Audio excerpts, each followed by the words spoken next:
I'd leave her be. The warriors of the Flower Feather clan are a proud bunch who never show their vulnerability in public, even if they've gone wingless.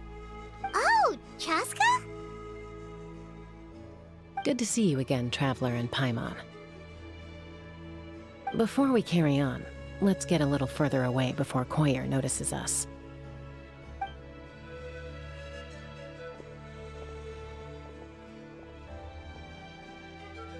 So, that girl on the bridge, Koyer, you said? Should she really be on her own right now?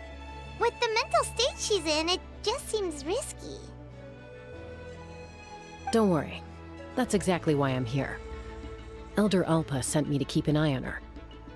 If she does attempt the unthinkable, I'll swoop in and catch her. I doubt it'll come to that, though. She's a fighter. A warrior, in fact. One who aimed for the sky. However despondent she might feel now, I'm confident she'll get through it. Well, in the Flower Feather clan, there's an elite flying squad made up of Kukasaur riders. But it's an extremely selective squad. To become a rider, you need to undergo a trial where you not only demonstrate mastery of the relevant skills, but also win the approval of the Kukasaurs. Very few candidates make it through the process. Koyer has spent years training for her most recent attempt, but unfortunately she didn't pass. So it's not hard to see why she's so upset. Sometimes, after multiple failed attempts to pass the flying tests and win the Kukasaur's approval, people get so disheartened that they give up on their dream to soar the skies. They resolve to quit trying for good. We call those people the Wingless. Do they get expelled from the tribe? What? No, of course not. They're still prized warriors. We have a saying, just as the Kukasaur treasures every feather on its body, so the tribe treasures each one of its children. This hits even harder in the wake of the war. All of our young warriors carry the future of our tribe on their shoulders. Besides, every Kukasaur falls from its nest before it learns to fly. It's practically a rite of passage. Likewise for the Wingless, we always hold out hope that one day, when they're ready, they'll rekindle their dreams and keep trying. Until then, all we can do is quietly watch over them from a distance. Just like I'm doing now. Ah, okay. Paimon hopes she'll get back on her feet soon. Well, from the sound of her whistling, her confidence has been seriously shaken. No Kukasaur is going to respond to a call that sounds like that. Yeah, people from my tribe call to their saurian companions by whistling or blowing a horn. So it sounds like Koyer was trying to summon a Kukasaur to practice her flying. But the Kukasaurs are an even prouder bunch than our warriors. They would never respond to a lackluster whistle like that. First she failed the trial, and now she's struggling to even summon a Kukasaur. That's only going to hurt her confidence further. And getting trapped in that vicious circle is the kind of thing that'll make people go wingless. Surely there must be something we can do to help. That's very kind of you. Koyer's flying skills are up to par, but mentally she's stuck in a rut. If she wants to return to the sky, she has to overcome that for herself. I'm going to lay low nearby, just in case she takes a turn for the worse. Let me give you a tour around the tribe once this is all over.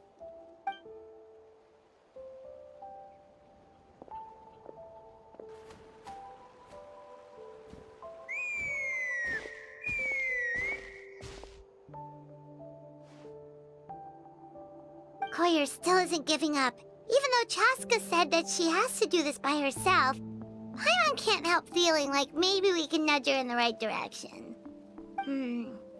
What if we could get a Kukasaur to fly up to her? That might give her the confidence boost she needs.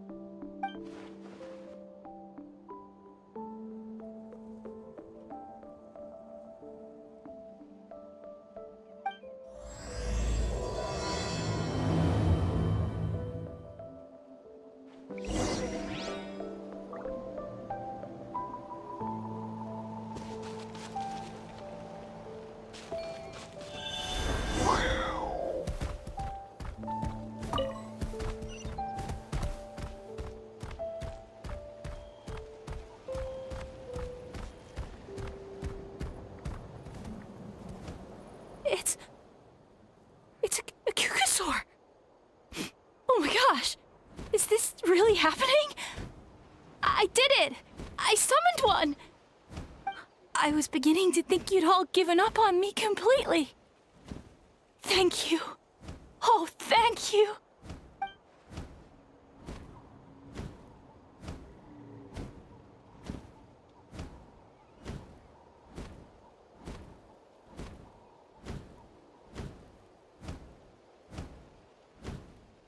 Excuse me? Would you mind if we did some flying practice together? Right now? I think I know where I went wrong in the test now. I need to maintain a higher speed on my turns. So, I just gotta practice my bell tail slides and split S maneuvers.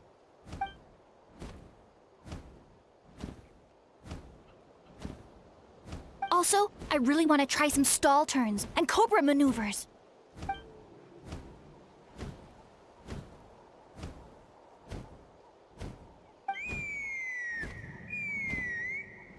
Huh?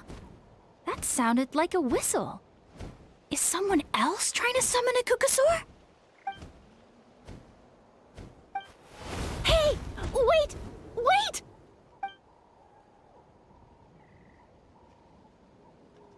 Do you think Koyer's feeling better now? Let's go back to that bridge and check.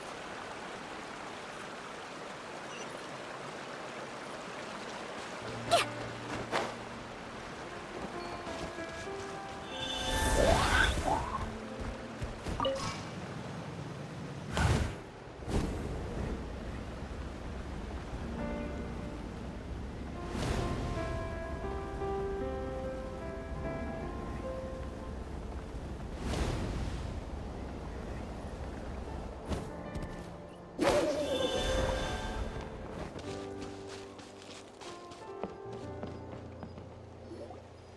Chaska! I summoned a Kukasaur! They do still respond to me after all! Although, unfortunately, someone else summoned it away again before I had a chance to go for a flight. Oh, really? That is unfortunate. But if you can do it once, you can do it again. Keep at it, and you'll pass the trial eventually. You're right. You know, I almost thought about giving up, but I'm glad I didn't. Hey, Chaska, how's Koyer doing? Huh? Who are you? And how do you know my name? These are my, friends. The Traveler and Paimon. You came up in conversation the other day because I was telling them about up-and-coming warriors in our tribe. Oh, the Traveler, huh? So that's you. What do you mean up-and-coming? I'm closer to being wingless than I am to passing the trial. Anyway, we haven't met before, have we? You look so familiar somehow. Maybe you saw her in the stadium? Or anywhere, really. She's been all over Natlan lately, so it's not surprising that you've seen her around. If you say so. Koyer! Chaska!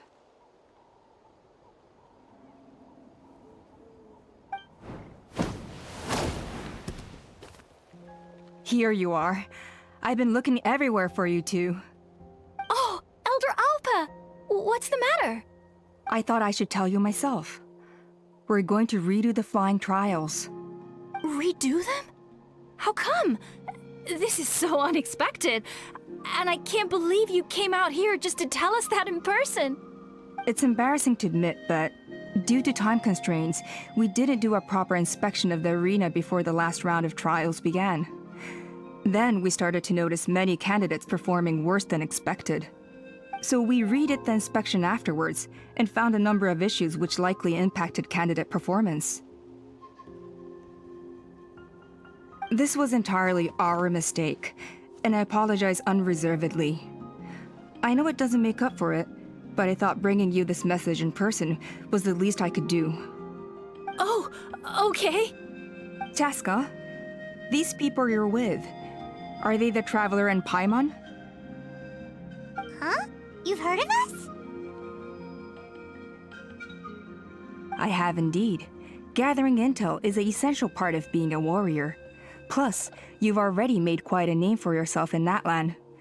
Actually, I've been meaning to invite you to enjoy our tribe's hospitality for some time. Hospitality? Oh, that includes food, right? Of course it does. If you let us host you, you'll be treated quite lavishly. Mighty warriors are highly revered in our tribe. Besides, we still owe you for your help during the war. Without you, we would have suffered far worse at the hands of the Abyss. So I like the chance to show you our gratitude on behalf of the whole tribe. Mighty warriors, plural? So Paimon counts too? Paimon's starting to like you a lot. That should go without saying. Your flying skills are the envy of our tribe. The Flower Feather clan seems like a really nice bunch of people. We definitely need to take her up on this offer. Well, I'd love to stay, but I'm afraid I still have to inform the other candidates about the retrials. With our younger generation's future on the line, there's no time to lose. Wait, Elder Alpa! Let me help! The sooner everyone gets the news, the better! Very well. In that case, Chaska, could I leave you to entertain our guests? Sure thing.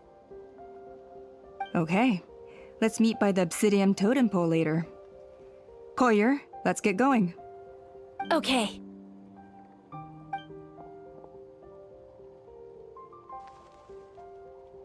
All right, they're out of earshot. I'm just gonna come out and ask. That Kukasaur who responded to Koyer's call, that was your doing, wasn't it? I grew up with these creatures. I could tell something was off the second I saw it. Her whole demeanor seemed less like a Kukasaur and more like, well, you. So I figure you must have been pulling the strings somehow. She looked very flustered when Koyer asked for a ride, so I whistled to give her a chance to escape. And judging by the look on your face, that was a welcome intervention, huh? It's all right. If you'd rather your hidden talents remain hidden, I respect that. I won't press you for answers, and I'll keep my speculations to myself. You're the kind of person I'd still trust even if you had superpowers. I know you'd use them for good. I think the ends justify the means in this case. She just lacked confidence, and you helped her resolve her internal conflict. If you hadn't intervened, I likely would have gotten my mom to help out instead. Although, having said that, there's a small chance she might have recognized her and seen through the whole thing. That would have done more harm than good. Yeah. Anyway, if you're free now, how about I give you that tour I promised?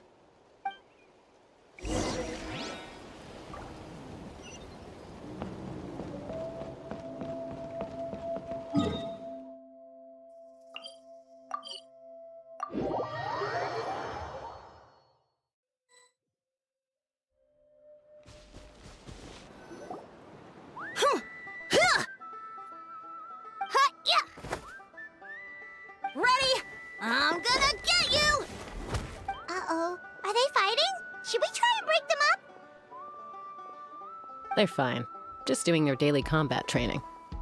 Combat training? A little young for that, aren't they? Not to us. We're a tribe of warriors. In ancient times, we were the most elite troops in the nation, responsible for patrolling and defending all of Natlan. And even though times have changed, we've kept our martial spirit alive. Hey, is that Chaska? Chaska, you're back! Oh, can you come train with us? Now's not a good time, I'm afraid. I'm showing the Traveler and Paimon around. Maybe next time. The Traveler and Paimon? Wait, you mean that legendary warrior and legendary flying expert? Legendary? Yep, that's us, all right. Awesome. It's so cool that you can fly without having to ride a Kukusaur. Even Chaska could only do that for short distances. Miss Traveler, can you teach me some cool sword tricks? Oh, Miss Traveler! My family's shop makes the best volcano cake! You gotta try it! Let's behave ourselves, everyone. These people are here as our guests. They're going to meet Elder Alpa in a few minutes anyway. Kotini, Instead of being jealous of other people's talents, why not work on developing your own? Cuphack, there's no point in trying any cool sword tricks until you've mastered the basics. Have you done all your sword drills today? And Yatlan, easy does it, okay? Not every conversation has to turn into you plugging the family business. Okay.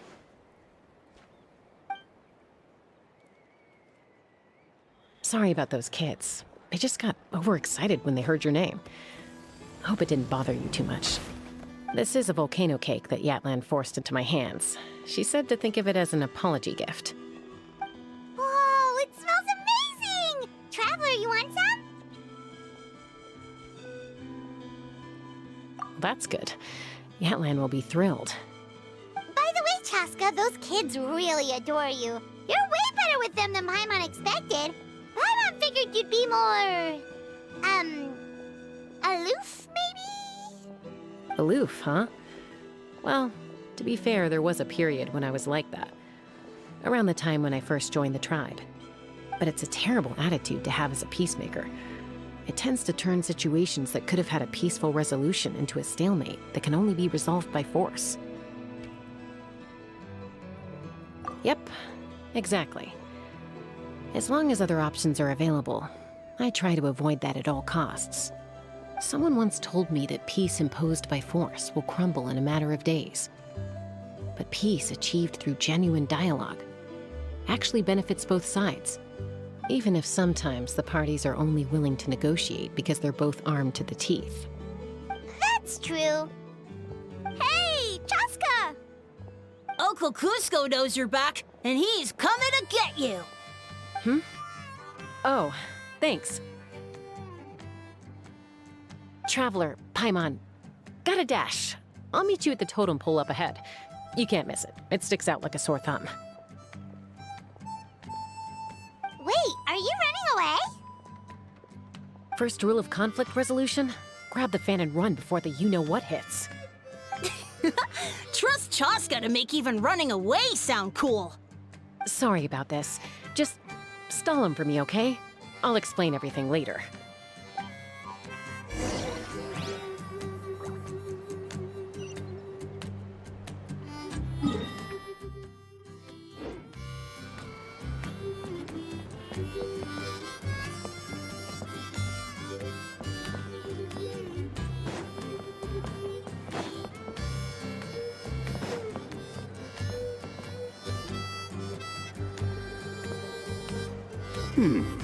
A golden-haired outlander and a white flying object. You must be the traveler in Paimon. I heard Chaska was with you, but I suppose she's run away again, has she? Sorry, who are you? Who am I? Only her father. She's supposed to go for a checkup every 3 months to see how her abyss condition is doing. We both agreed on it. But she's already missed 3 checkups this year. That's 3 out of 4. Yes. She got exposed to abyssal energy as a young child. Then her birth parents abandoned her. It's lucky those wild cuckoosaurs found her when they did, or she wouldn't have made it. They took her under their wing and raised her as one of their own. Eventually, some riders out on patrol spotted her and brought her back to the tribe. But she was practically feral at that point. The moment you took your eyes off her, she'd be getting herself into a fight, or she'd run away to be with the Saurians. She seemed to prefer them to her own kind. She might as well have been a Saurian in human form. That must be the aloof period she mentioned, right? We later discovered that her exposure to the abyss had planted seeds of conflict in her heart. So, we started trying to bring it under control. But ultimately, she's the only one who can control it. Anyway, she's much more human these days. Yeah, don't worry about her. She seems pretty stable to Paimon. She's probably only avoiding the checkups because she thinks it'll stop you guys from worrying about her. Yes, I'm well aware of that. She knows she needs to be careful. If her condition ever took a turn for the worse, she wouldn't be brushing it aside like this. It's just, every checkup she's been to, they find new cuts and bruises. Nothing to do with the Abyss, of course. Oh no, that's all fine. The problem with her is, she's her own worst enemy. She's been living dangerously again. I'm sure of it. That's why she's avoiding the checkups. She wants to hide it from us. Yeah, Paimon can see her doing that. Oh. In the past, she always had Koichi to keep an eye on her. Now Koichi's gone, and I don't want to lose another daughter. Chaska's been increasingly reckless since Koichi passed. It's like she's trying to make up for it somehow. Next time you see her, please tell her to be careful for me. Even if she doesn't want to hear it. If she doesn't want to do these checkups anymore, that's fine. I just want her to stop putting herself in harm's way.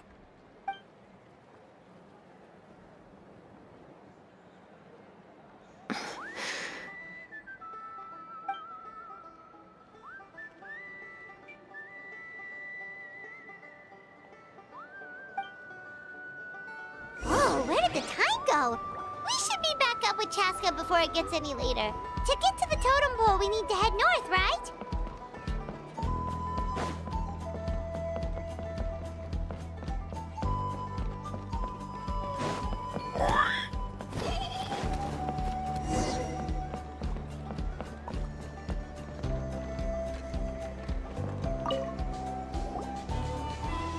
Hey, Chaska! Hey, Alba! It's all right. I bet my dad talked your heads off, huh? What did he say?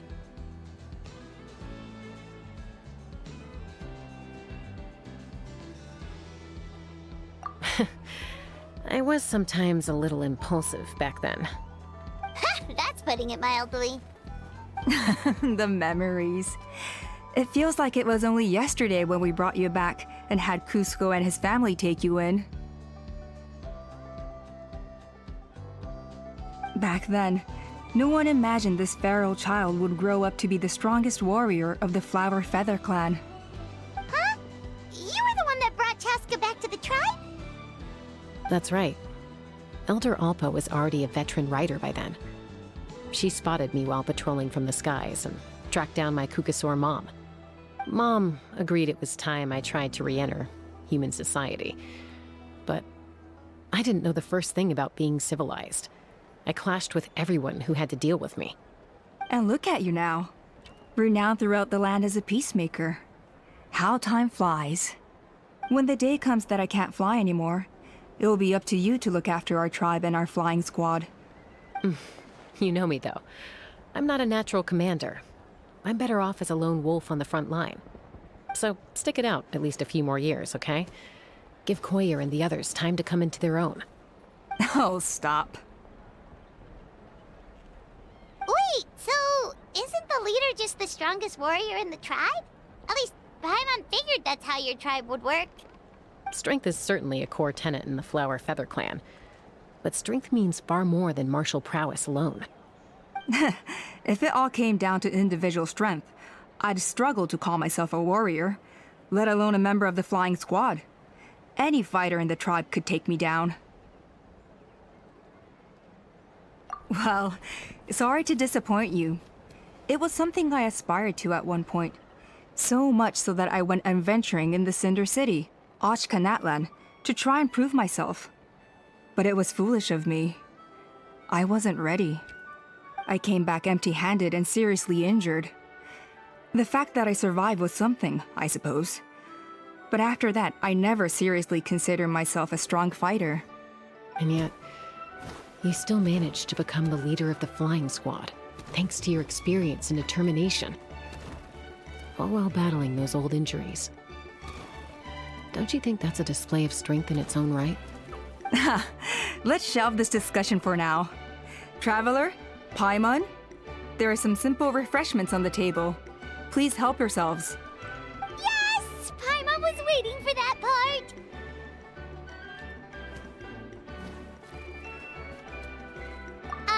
They were for the snack stomach. The refreshment stomach still has plenty of space.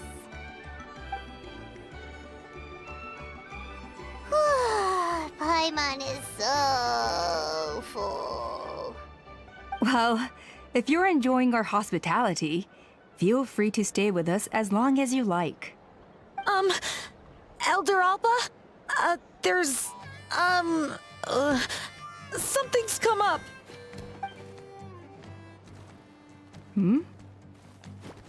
What happened? Is it serious?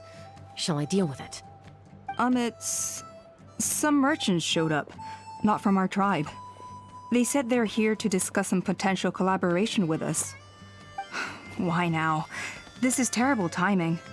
There are a few wingless that we haven't managed to reach yet, and we still haven't inspected the retrial arena.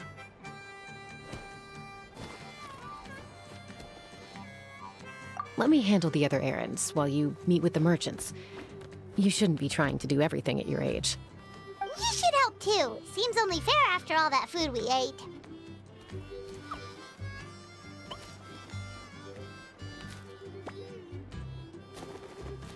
Huh. Well, much obliged. Chaska, the remaining wingless are all people you know. Let's see. Pishika now manages the floating target balloons. Waska's probably still addicted to eyes on the feathered prize, and Junon spends her days up on the flying platform, staring at the Cinder City. I'll leave you to tell them the news.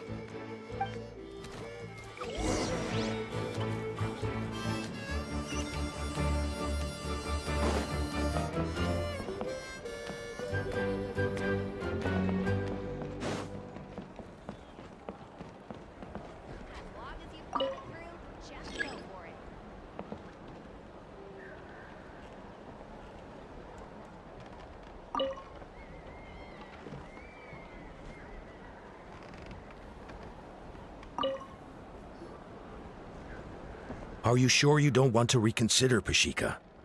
I appreciate it, boss. But honestly, I'm pretty happy with my life nowadays. Pashika, they're redoing the flying trials. Huh? Mutoda? Ah, did Alpa send you? I was just telling Pashika the news, actually. The way things are with the tribe these days? I mean, you don't need me to tell you. This here is no future for a seasoned warrior like you. Ah, come on, boss. Do you have any idea how long it's been? I've been wingless for years now. I'm not cut out for that anymore. Of course, I'll do my part if we ever need to defend the tribe. But there's really no point in me trying out for the flying squad now. I've already made my peace with it. Not everyone has what it takes to return to the sky after going wingless. Elder Alpa's perseverance is something else. And it's okay if I'm not destined for greatness. I might not have the Kukasaur's approval, but with my hot air balloons, I can still reach the skies. Handling these balloons every day, seeing how the customers react, the looks on their faces, that's enough for me. Finding something you love doing can be just as hard as passing the flying trial. It's worth holding on to. Fair enough. It's your choice. I won't force you. Oh, by the way, you should try taking a balloon ride if you've got the time. Once you've been up there for yourself, you'll see why I love it so much.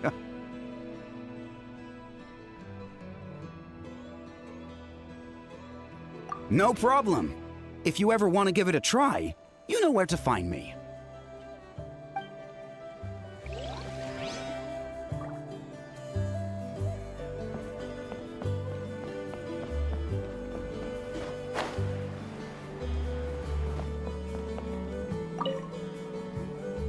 A retrial?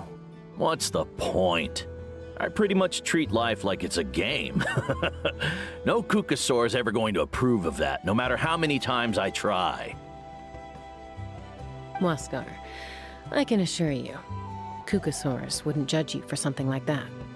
Well, they must be judging me for something. Maybe I lack fighting spirit, or just don't have the talent. Not everyone's a natural like you. Don't waste your time on me. You'll have better luck with the ones who still have their heads in the clouds. In the meantime, I think I'm gonna treat myself to a few more games of Eyes on the Feathered Prize. Yeesh, there's Wingless, then there's being a total lost cause. He used to be a fierce warrior, actually. But fighting spirit alone won't win you the Kukasaur's approval. Are all Kukusaurs so strict? The ones in floating target balloons and Eyes on the Feathered Prize seem pretty chilled out. It's one thing to hang out and have fun, but quite another to take to the skies with a human life on your back. Giving a ride to someone who's unqualified endangers not only the rider, but also the Kukasaur themselves. If the rider makes a mistake, they both suffer the consequences. So we have a mutual understanding with the Kukasaurs. If someone isn't up to standard, we have to reject them. Even if it means breaking their hearts.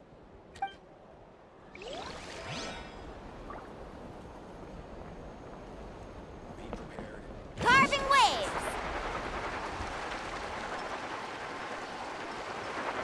All right.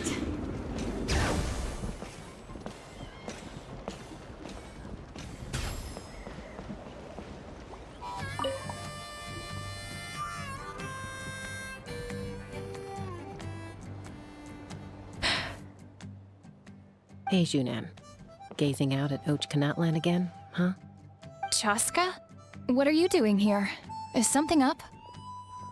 The flying squad is hosting retrials again soon. Want to give it another try? Maybe you're forgetting the definition of wingless. I've failed so many times already that I've decided to call it quits for good. I'm done. Elder Alpa always goes out of her way to come and tell me when a new trial is coming up, and it's nice of her to think of me. But nothing's gonna change. I'm not going to suddenly pass just because they're holding another trial. They're making some big changes to the arena this time, so the flying experience should be smoother than before. Koyer's gonna try again.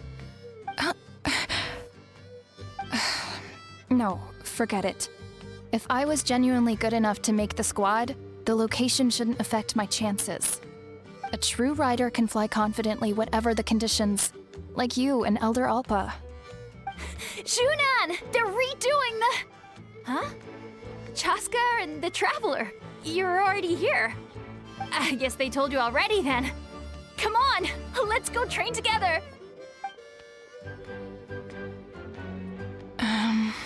I'm gonna sit this one out. What? Why?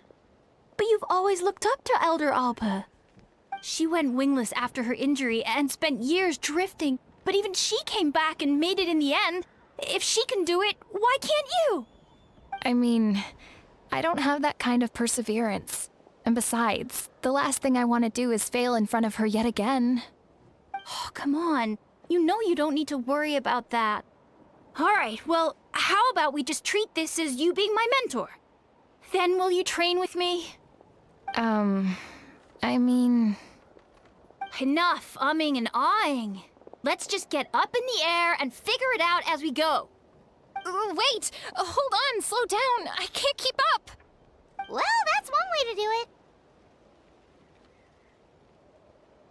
do it. They've been best friends since they were kids. If anyone knows how to get Junan out of a rut, it's Koyer. You helped Koyer deal with her internal conflict, and now she's done the same for someone else. You know, people often talk about how one conflict leads to another and so on. But sometimes in life, things spiral in a good direction instead.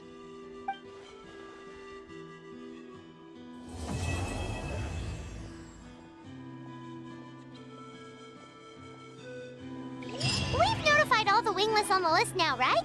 Where to next? The trial arena. It's not far from the tribe.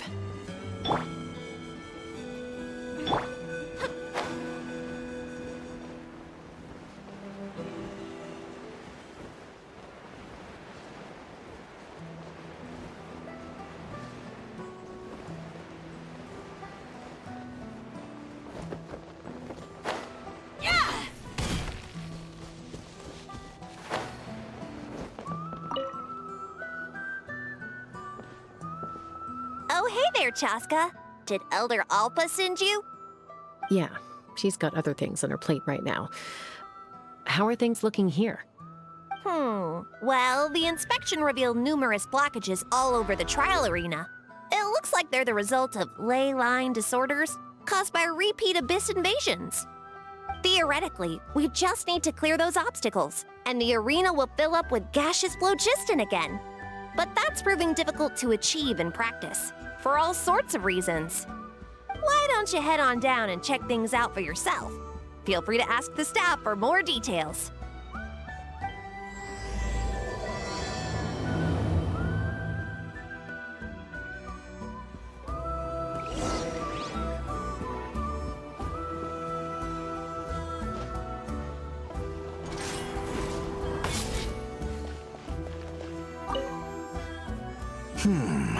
I think it should be possible to clear this spout with just a few hard hits. But there are signs of strange life in here. Meddling with it might be dangerous.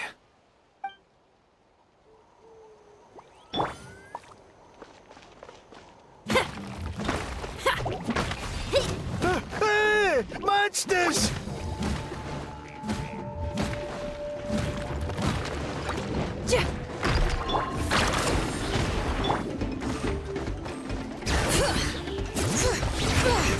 Let the mountain's veins boil! Let me... Time to rock!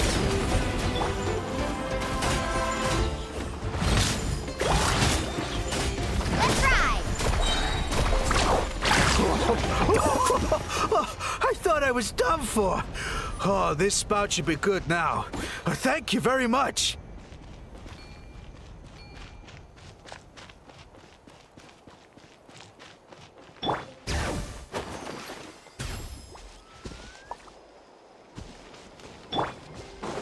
All right.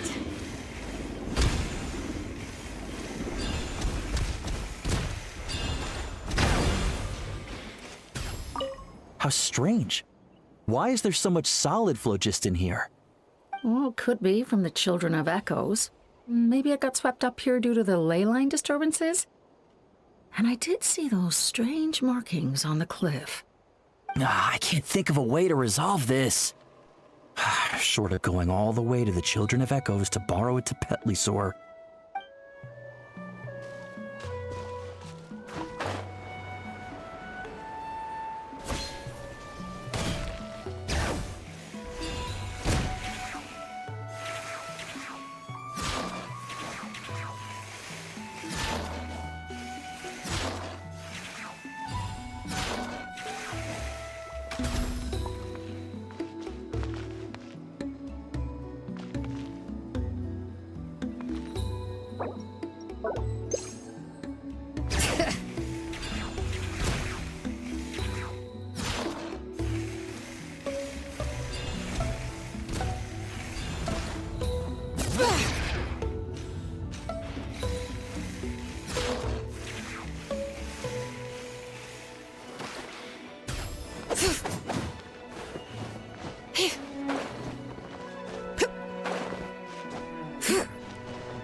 Bullseye!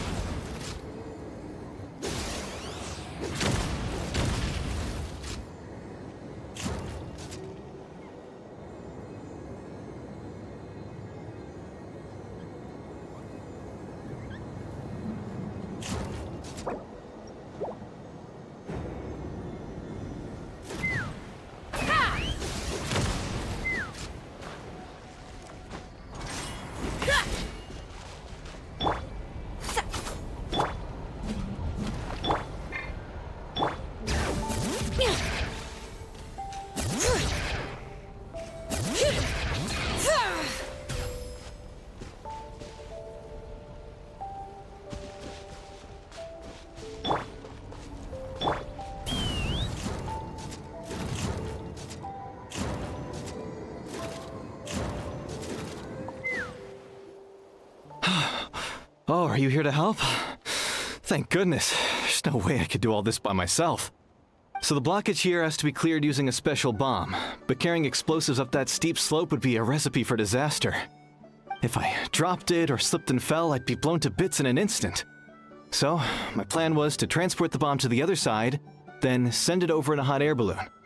All I need now is for someone else to strike the balloon at the right moment, dropping the payload right on top of the spout, and problem solved. What do you think? Simple enough, right? Huh? Oh, that one. No, I've got no idea who that belongs to. Or how they got it up so high. I just wish I could fly up there and check out what kind of tech they're using. Ah, well. Getting the trial arena back in order is more important. I'll head over and set up now. Let me know when you're ready.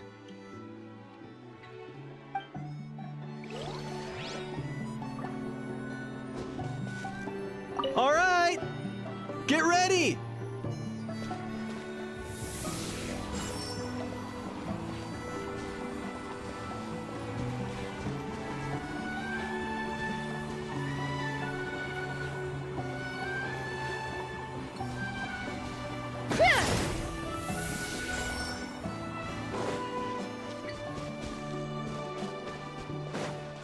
All right! Get ready! Let's fly.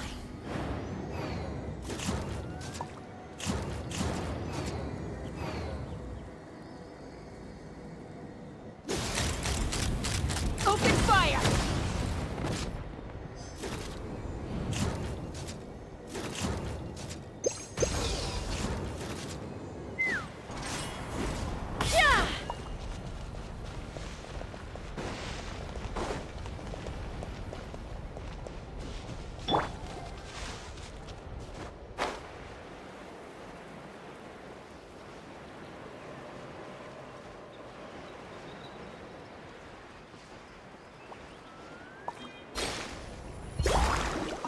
This is crazy. I put all of my strength into it, but it just won't break. Maybe Inkanak was right after all. If a stable structure is formed inside the solid phlogiston, I'll need to hit all the weak spots at the same time to break it. But how am I supposed to do that?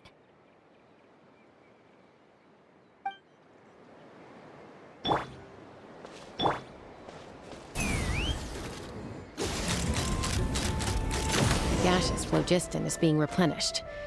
Looks like all the spouts have been unblocked. Let's head back up.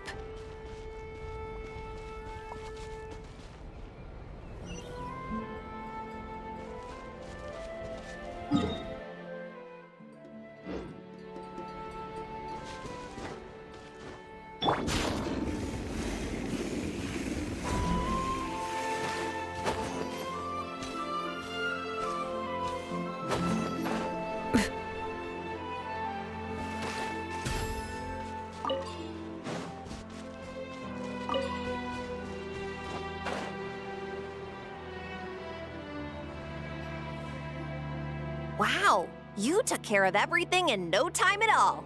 Incredible work. Now we just have to wait until the gaseous phlogiston is fully replenished. Then we can kick off the retrials. Actually, Inkanak, I'd like to do a test flight first, just to make sure we're not missing anything. Could you arrange that for me? Huh?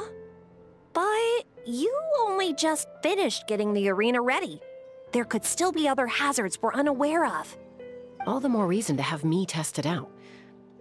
Think of it as another inspection. I guess you're right. With your flying skills, you won't be in any serious danger, even if there are hazards we overlooked. The conditions in this area seem a little unstable, but a test flight is the only way to catch any lingering issues. All right, I'll get things set up for you. Just let me know when you're ready.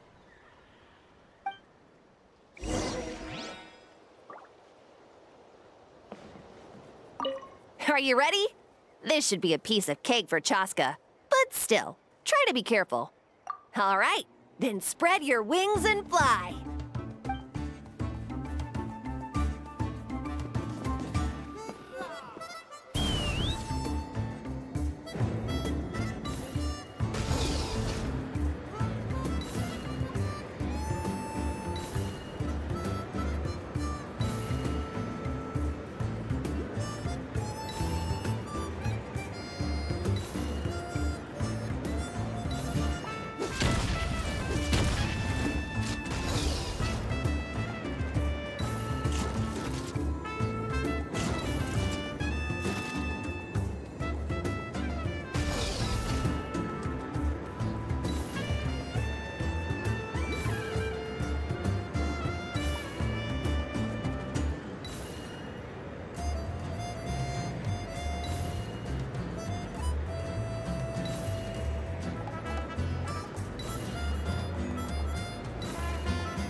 was amazing. Paimon couldn't take her eyes off you.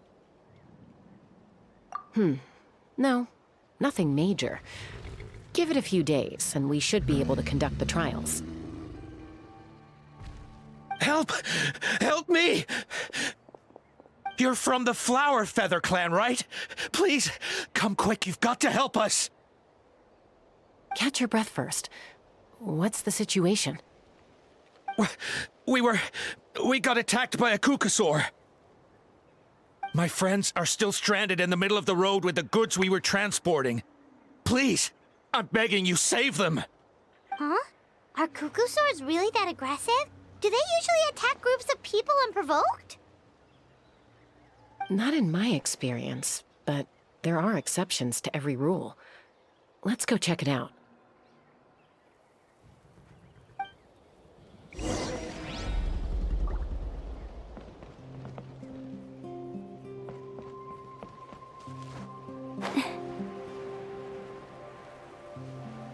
Ouch! I've never seen such an aggressive Kukusaur.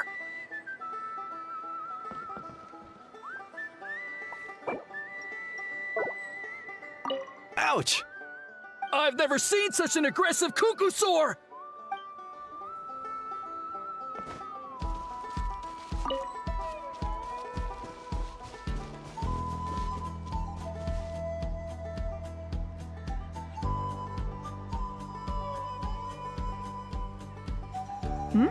Chaska? Traveler? This is a surprise. Elder Alpa? Huh. So, where's this aggressive Kukusaur we've heard about? Already flew away.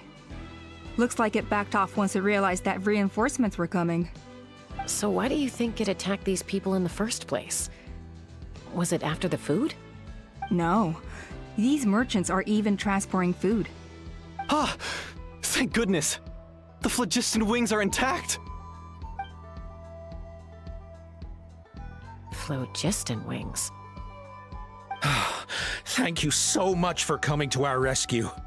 These phlogiston wings are our most prized goods. If anything happened to them, it would ruin us. Wait a minute. Are you the merchants that were looking to collaborate with us? Wormy told me about you. Yeah, that's us. So I take it you're Elder Alpa? I am. You must be exhausted from your journey, not to mention shaking up from the attack. Let me bring you back to our tribe to rest. We can talk business after you've recovered. But Elder Alpa, what about the Kukusaur attack? Well, our guests here weren't seriously injured, and their goods are intact. Perhaps that Kukusaur was just having a bad day. There are so many of them around here. You'd expect something like this every once in a while. I don't think we need to pursue it any further.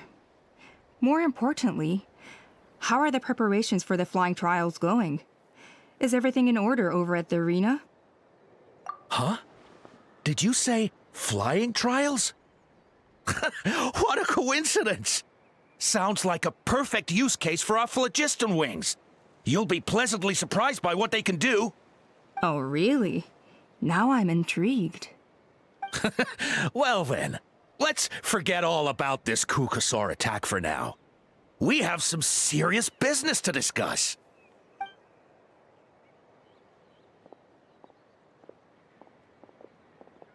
Huh?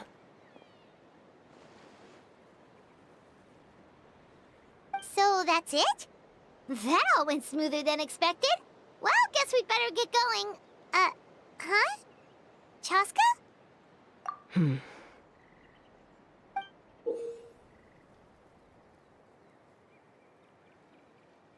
A blood-stained feather.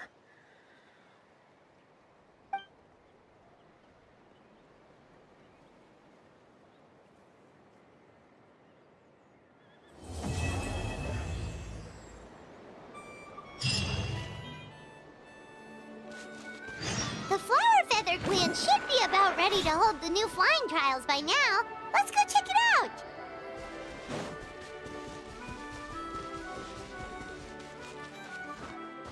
All right.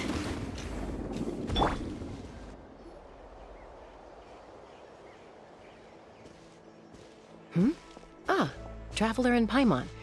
You came. Yep, and it looks like we made it just in time. Although, can't say the same for the Cuckoosaurs. Bit of a low turnout, huh? Yeah, you'll see why soon enough. All right, get ready.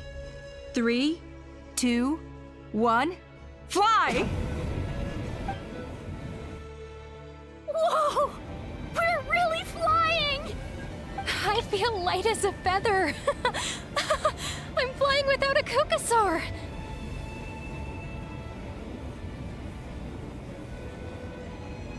These phlogiston wings are awesome! What's going on?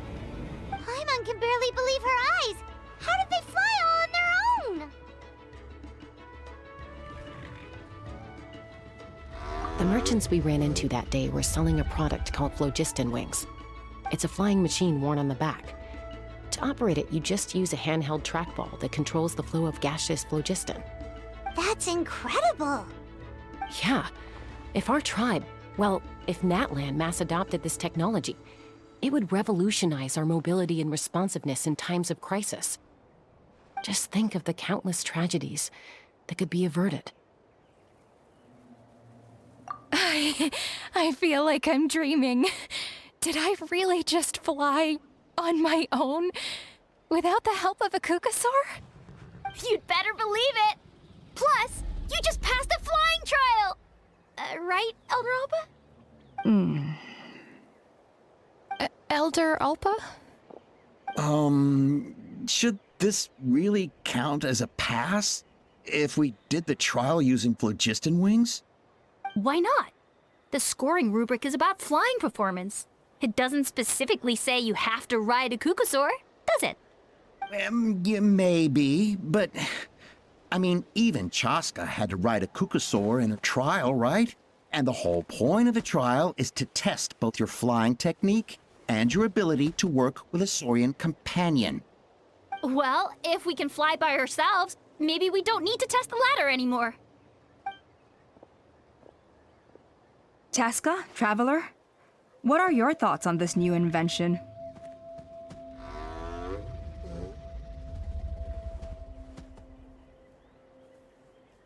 Right? That's what I think too.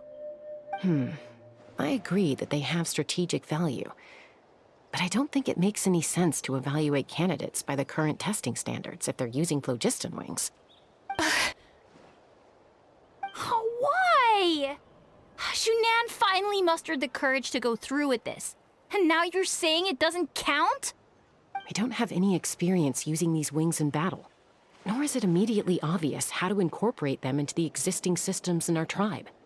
Taking a longer-term perspective, I think we need to start by getting thoroughly acquainted with how these things work. Then we can develop a new trial format with new assessment criteria, tailored to candidates using the phlogiston wings. You all raise valid points. But Chaska, while your proposal sounds perfectly reasonable, it would probably take years to put it into practice. We lost so many people in that war.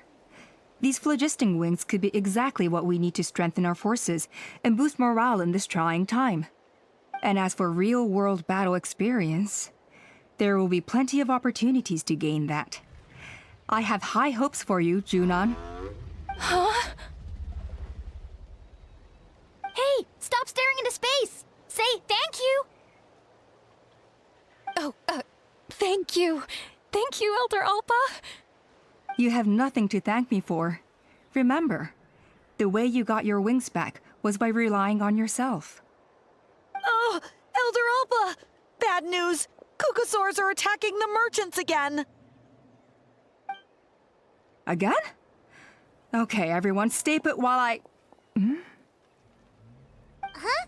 Chaska?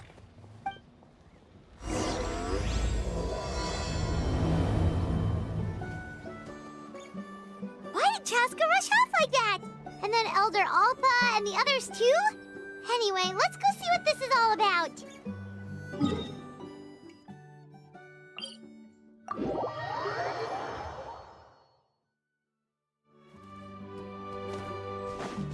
Carving waves!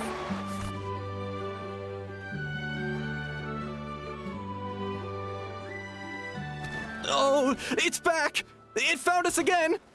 Run! Get out of here!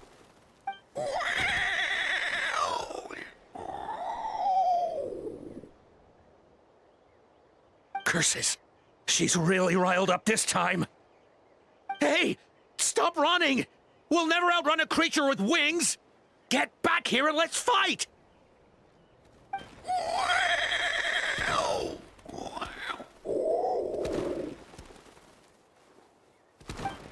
Stop! All of you! Chaska! Oh, wonderful! Quick, get rid of that thing!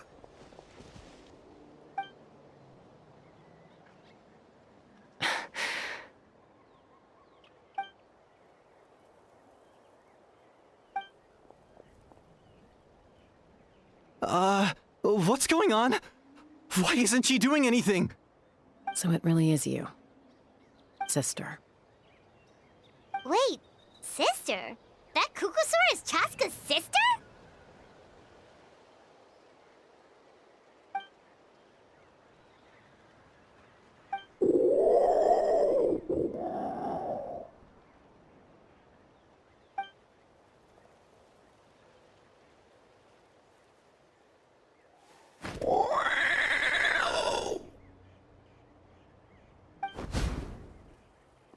Koya, wait! Is Chaska gonna be okay? Should we go check on her?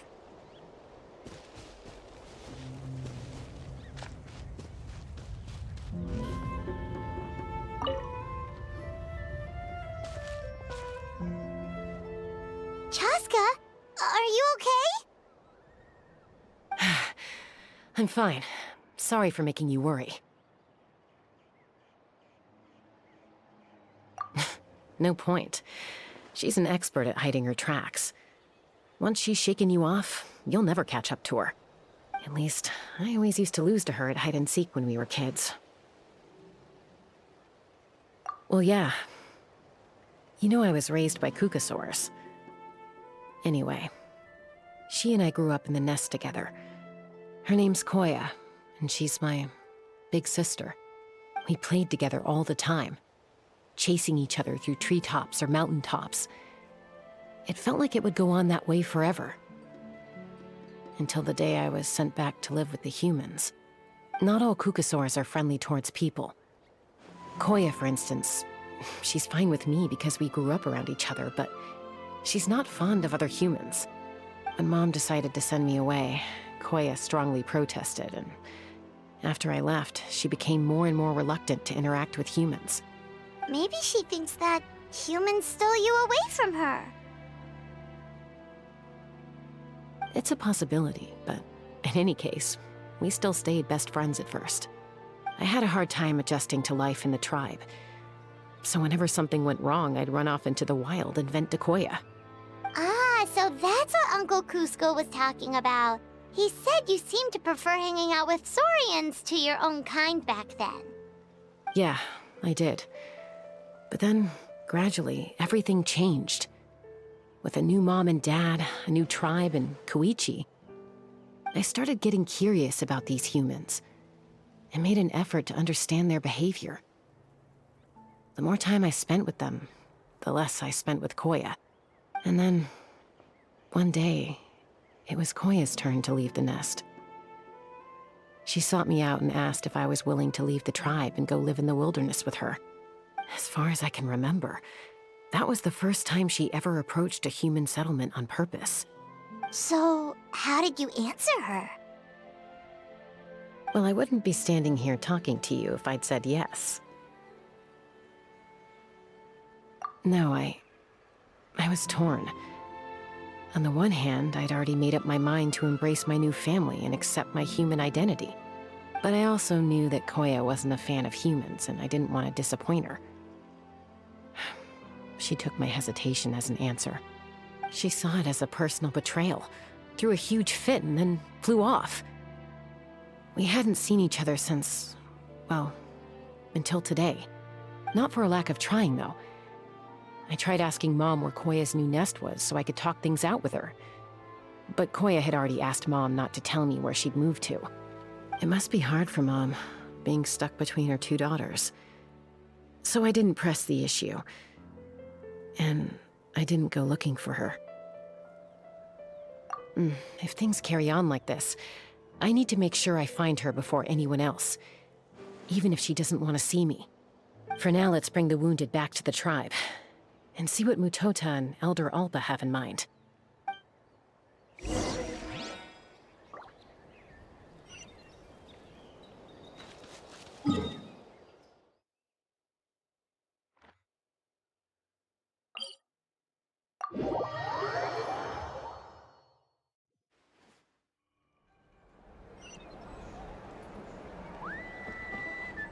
Let's ride!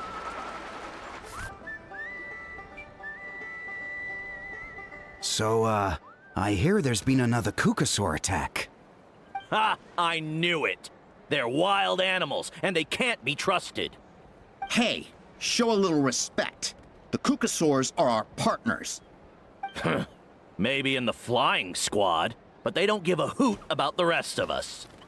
Well, now that we have the phlogiston wings, do we even need the Kukasaurs anymore?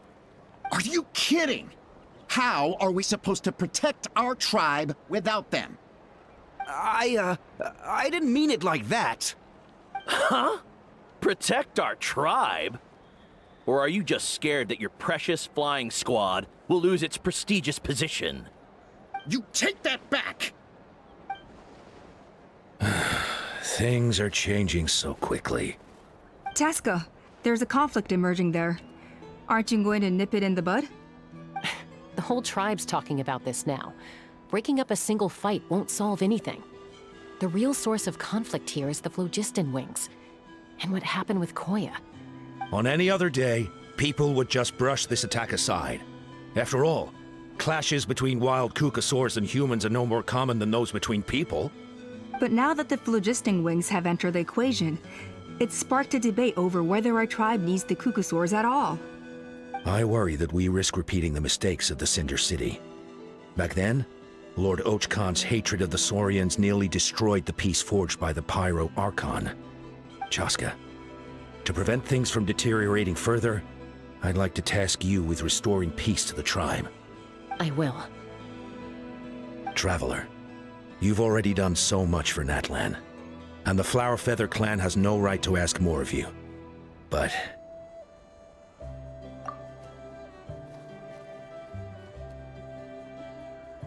thank you. And don't forget about Paimon. Just leave this to us. This whole situation has unfolded so quickly that it's put us on a back foot.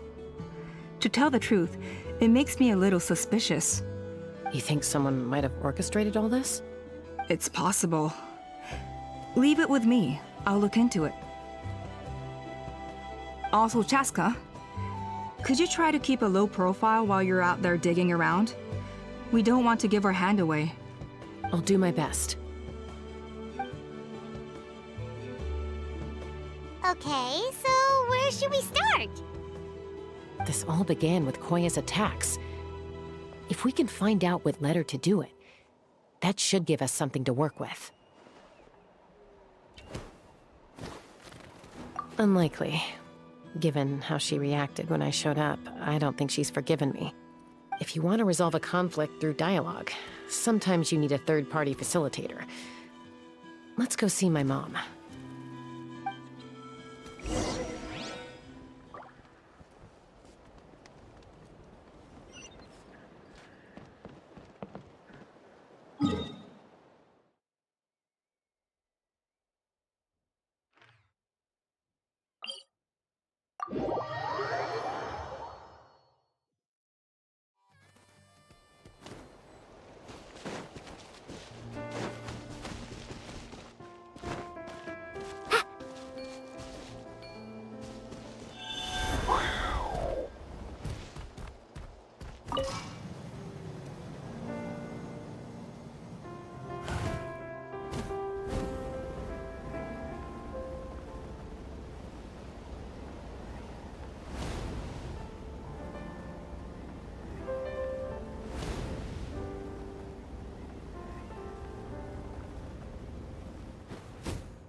Oh, so this is where you used to live as a child?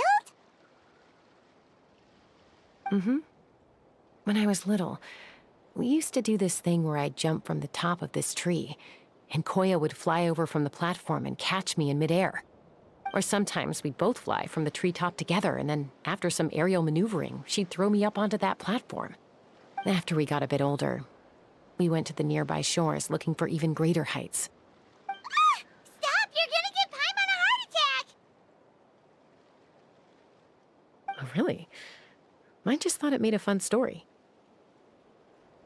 Then I'll share more with you when there's time. Anyway, back to the matter at hand.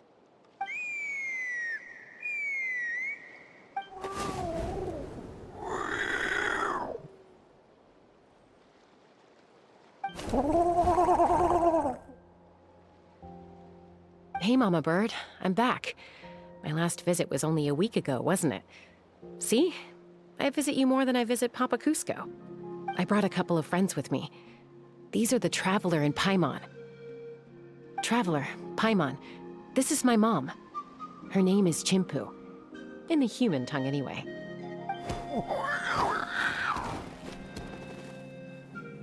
Hi! No, not really. I don't speak it as such, but I can sort of get the gist. Although only with Mom and Koya, since I spent my formative years with them. Even then, it's basically a best guess based on their sounds, body language, and expressions. Seems to work about 9 times out of 10, anyway. As for whether Mom understands me, I can't always tell. But somehow we still manage to communicate. Call it the family bond, I guess.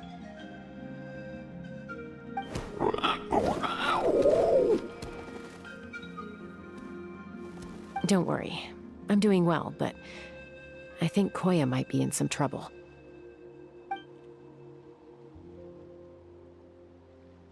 I know she's never been a fan of humans, but she's never deliberately attacked them before either. What's behind this sudden change? Does,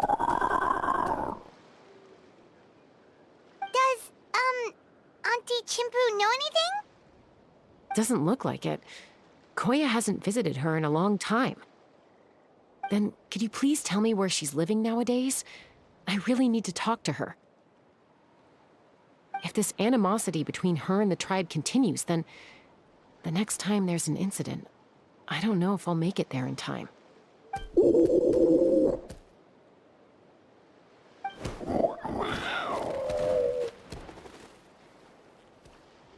She said she'll take us there. Thank you, Mom.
this is a really remote location.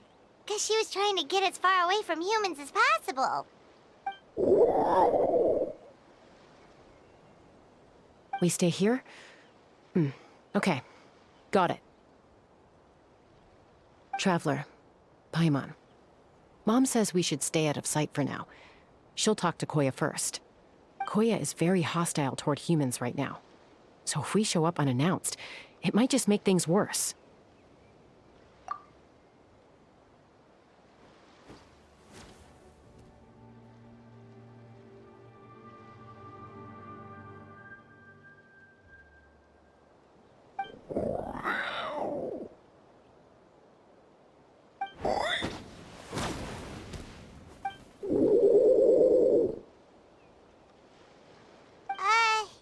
Any idea what they're saying? Sounds like things are more complicated than I imagined. There's evidence in this area suggesting that Koya might have been the victim of a human attack.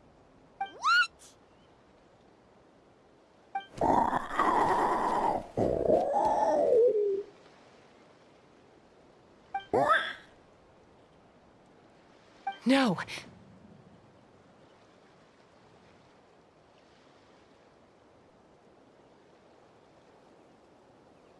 It's Chime, Koya's child. The attackers kidnapped her. They came over the sea, under the cover of night, and they took Chime. What the heck? Who would do such a thing? I searched day and night, and finally found them.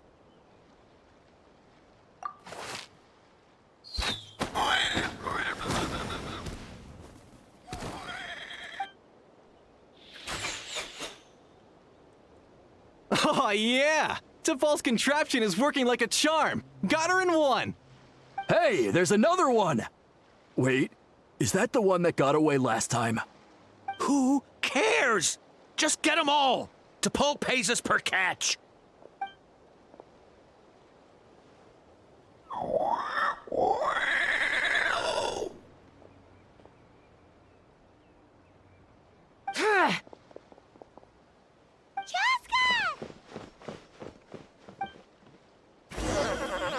Chaska?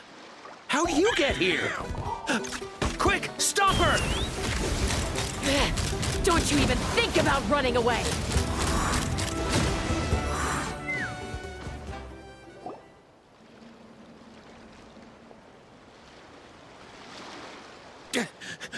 Don't come any closer, or I'll... Go, Phlogiston Wings! Take me out of here! Uh-oh, looks like it malfunctioned. This is bad. Mom and Koya are already injured. And if that thing explodes right next to them... Help! Elemental energy suppresses it! Please, someone! Get back!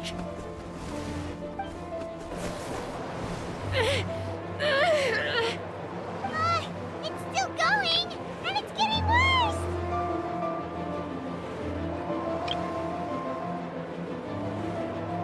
Guess we need a more permanent solution. All right then.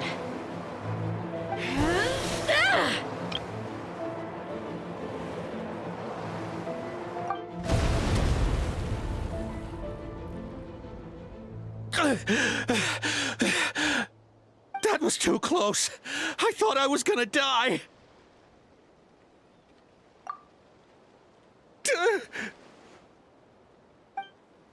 Answer us honestly. Were you the ones who attacked Koya before?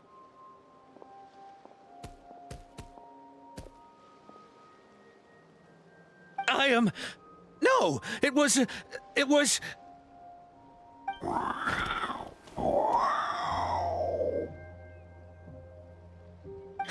Well, she says it was you. Just tell me, who sent you here? It was T'Pol. He told us to catch all the wild Kukasaurs we can find. And he also said that this Kukasaur has become a thorn in his side, so it needs dealing with urgently. T'Pol? Huh. Sounds familiar. But where from? Well, he tends to send his orders in writing. He pretty much never communicates with us in person. When he does, he wears a mask to hide his face. And whenever we trade Kukasaurs for phlogiston wings, we deal with his henchmen. So you didn't even make those wings? All we did was slap some labels on them and transport them over here, to make them look like they're imported. To make it harder to trace their origins. I don't know, honest! Well, that's mighty convenient, huh? What about if I held a gun to your head? Would that change your answer? No need. I'm sorry. I'll tell you everything I know. T'Pol doesn't tell us much, but he always stresses that he wants them alive. So that gives us some clues. This is just a best guess, of course, but we suspect that the gaseous phlogiston stored in the trackballs is drawn directly from the Kukasaurs. What?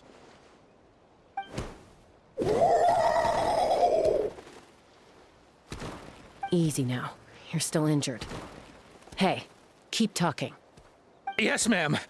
So, the gaseous phlogiston has to be highly refined in order to power the phlogiston wings. The slightest imperfection can have disastrous consequences, as you just witnessed. But the Kukasaurs have a natural ability to process gaseous phlogiston.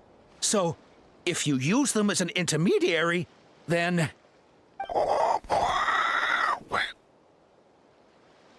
That's enough. So the Kukasaurs you took, where are they now? T'Pol should have them. But no one knows where he's based, apart from him and his henchmen. We've tried looking for it ourselves, even followed them a few times. But we always end up losing track of them. Random thought. Maybe they're hiding up in the sky? T'Pol. T'Pol. I'm sure I've heard that name. Maybe it was... Jaska, Traveler!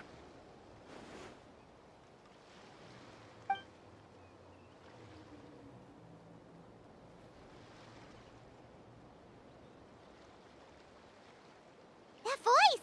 It's Alpa!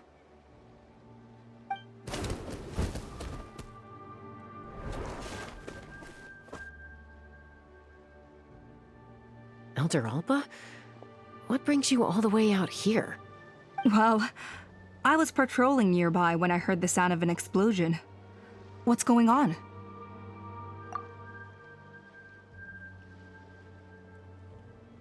I don't believe it.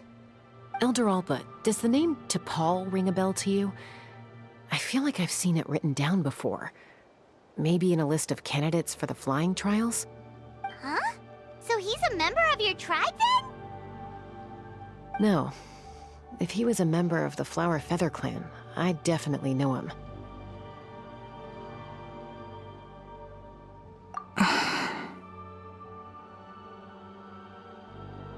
Now that you mention it, I do remember a young man from outside our tribe who came to participate in our flying trials once.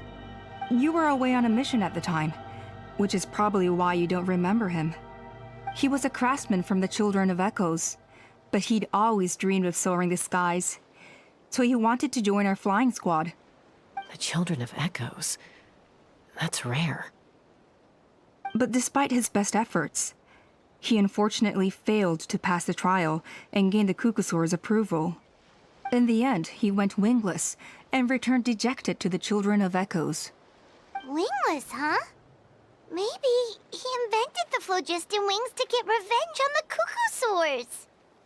Perhaps. Or maybe it's simply his way of dealing with his regrets over his past flying endeavors. Either way, it doesn't excuse his abuse of the Kukasaurs. I'm gonna take these guys back and expose the truth to the tribe.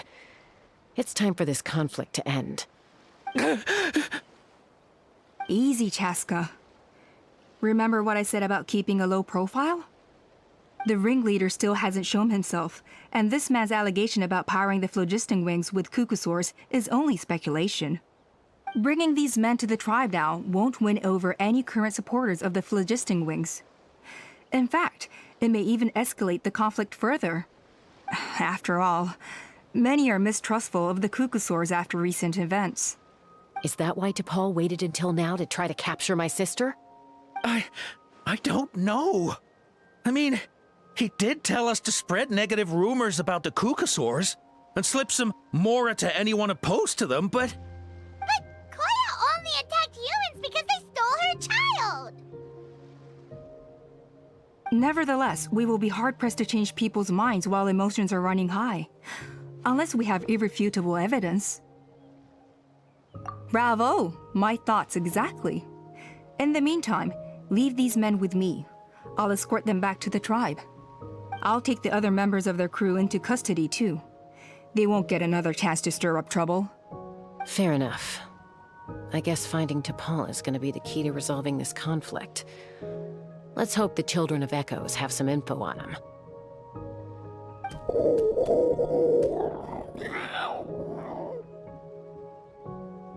Sorry, whatever it is, it'll have to wait till this is all blown over. I have to fix this situation before it spirals out of control.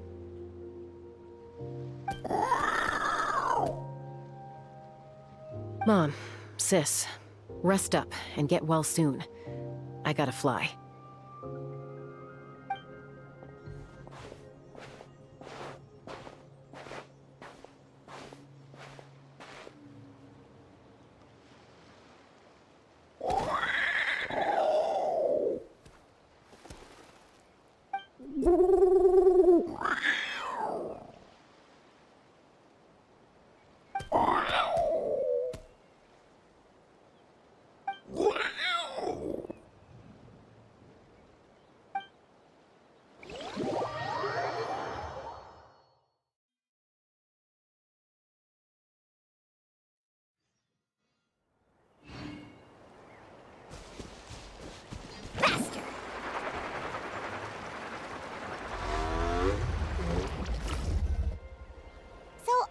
Says that T'Pol's from the Children of Echoes. But how do we track him down? Just ask around until we find him? Let's start by talking to someone we know. It'll be faster that way. At this time and place, I'll bet the easiest person to find is... Wakey, wakey, Xilonen! Oh, it's you. Okay, give me a second. I'll come down.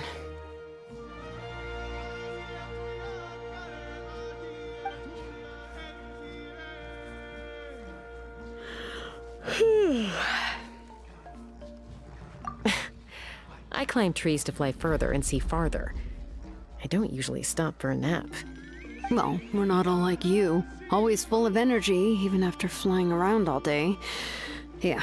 So, you've come all this way and interrupted my precious nap time. Might I inquire as to, why? I'm sorry, Xilonen, but it couldn't wait. Does the name T'Pol mean anything to you? He's a craftsman, apparently. Huh. T'Pol. Yeah, that rings a bell. I think that's Puma's child. Nope, I'm afraid you're a few years too late. Why are you looking for him?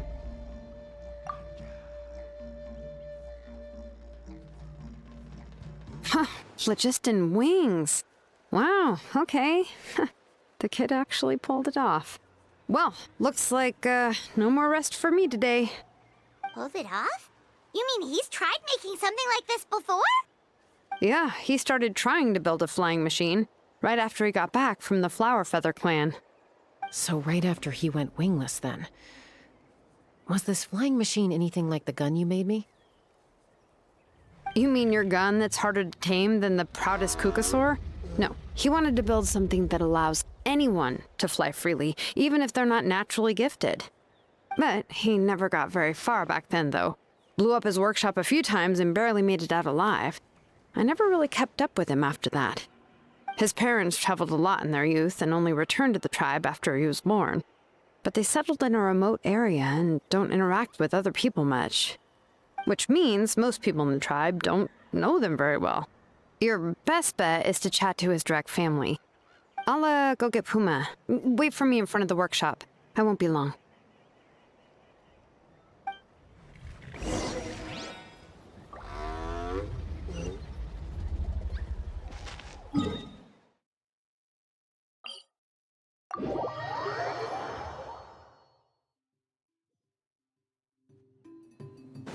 All right.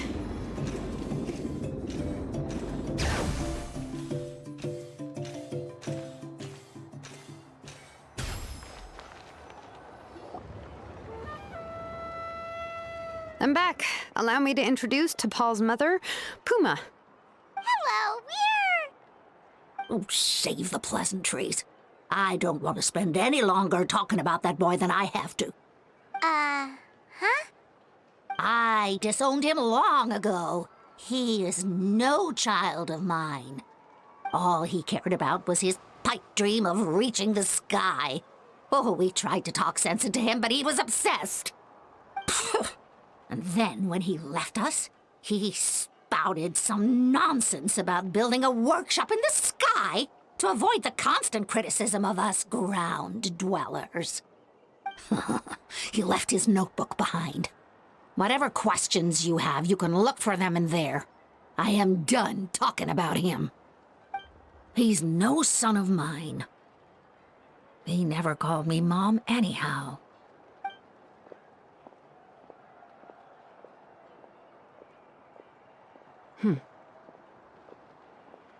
Wow, they've really fallen out. Paimon sure wasn't expecting that. Her husband, T'Pol's father, he passed away recently, and T'Pol didn't even bother to show his face at the funeral. If you ask me, that was probably the final straw for Puma. I'll go keep her company. If there's anything else you need, just come and find me. Thank you. Okay, so this notebook is the only lead we've got now, right? What's in there?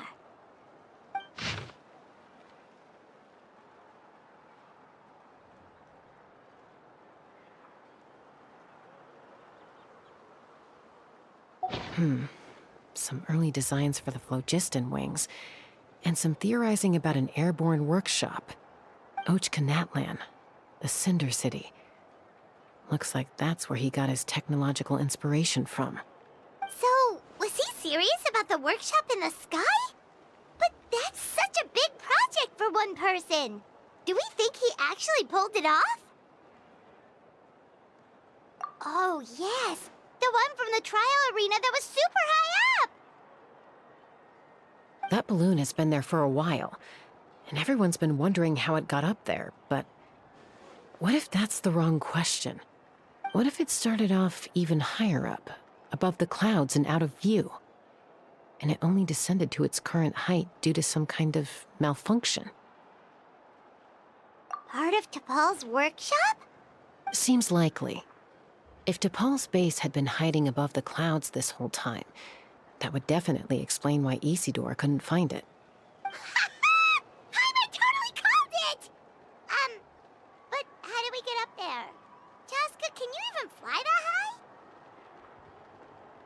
By myself? Possibly. But with a passenger, no chance. I doubt even phlogiston wings could take you up that high. At least, not without that relic T'Pol mentioned in his notebook. Yeah, and he's probably holding on to it. We'll have to find another way.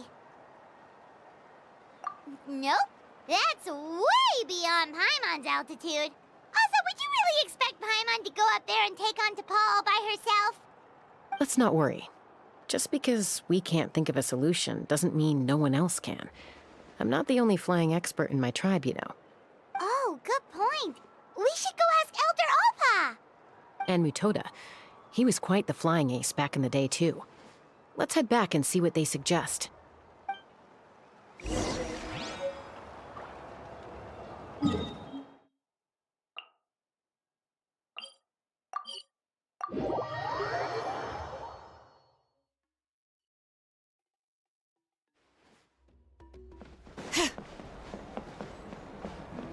No more Kukasaurs.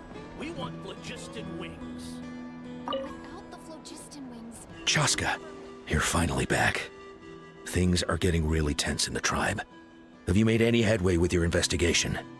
Some people even think we arrested the merchants just to support the flying squad and crack down on the phlogiston wings. We found some promising leads, but there's a major obstacle standing between us and the irrefutable evidence we need. A relic from the Cinder City? So Och Khan's still managing to sow discord, even after all these years. An airborne workshop and a hot air balloon above the trial arena. And that's where you're trying to get to now? Neither phlogiston wings nor a Kukusaur can take you that high up. Do you really think that's where T'Pol is hiding? You know what? There might just be a way. Really? Do you still remember those spouts in the arena? When they were all blocked, the gaseous phlogiston was trapped and unable to flow. But now, it's flowing freely. If we were to block them up again... You mean all of them except the one at the very top of the arena? To build up the pressure there? Precisely. With all the gaseous phlogiston flowing through one spout, it would create a high-pressure wind current. And then we just ride it up into the sky!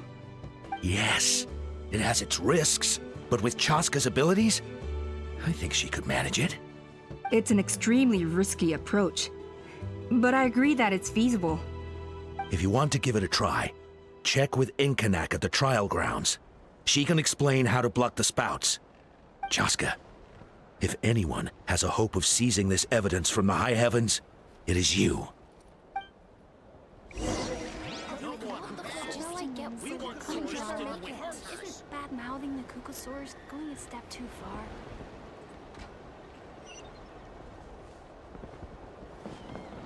If you're so tough, why don't you take off my mask and see for yourself? No more Kukusaur.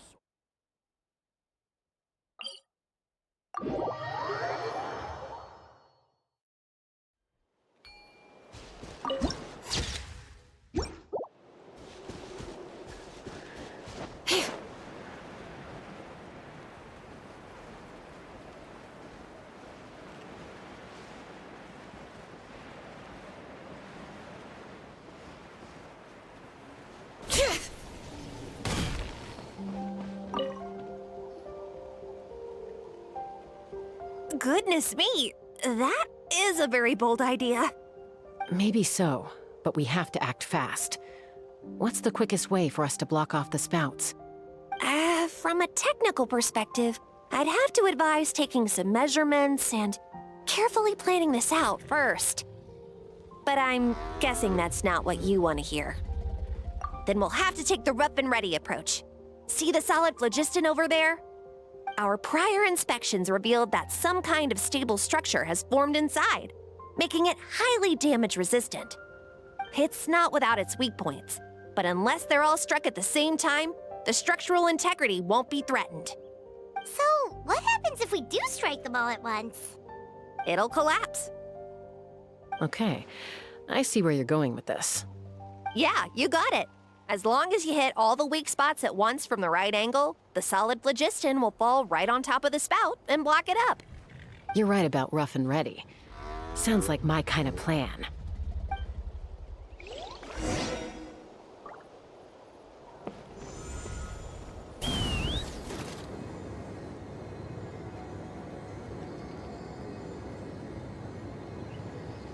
Look! There's a chunk of solid phlogiston right over that spout!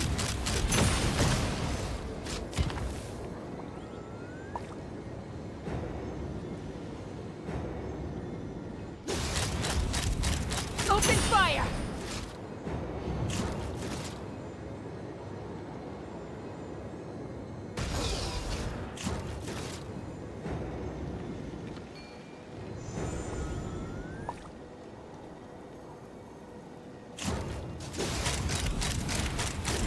Bullseye!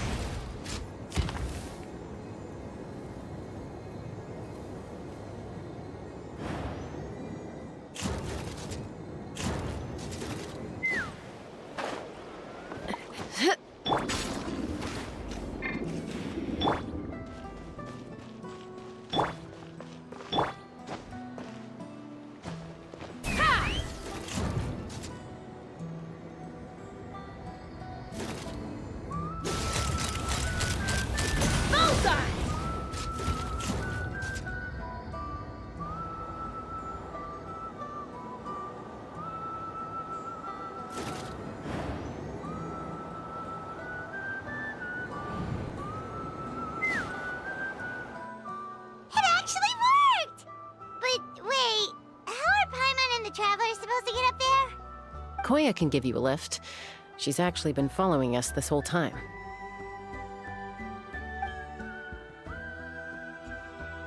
Wow, Paimon didn't notice at all.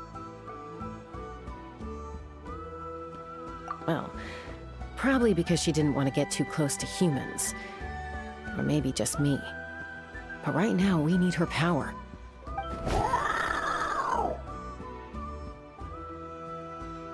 Whoa, you didn't even have to summon her.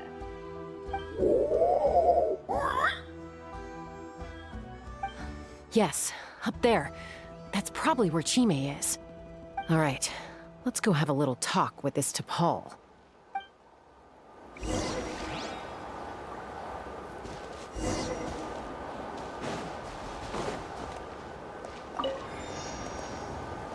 Take me up!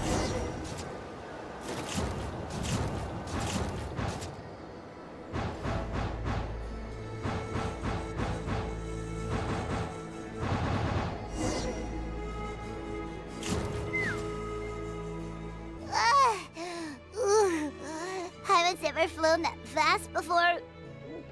She feels so ready to throw up. Aha. Just as I thought.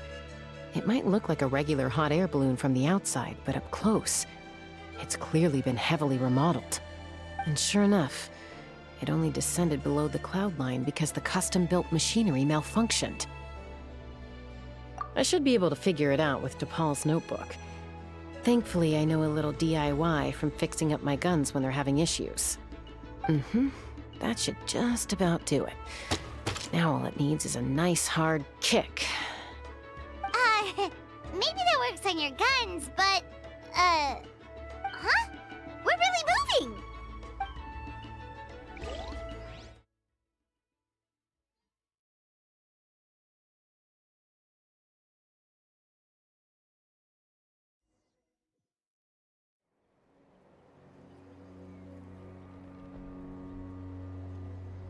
Here it is!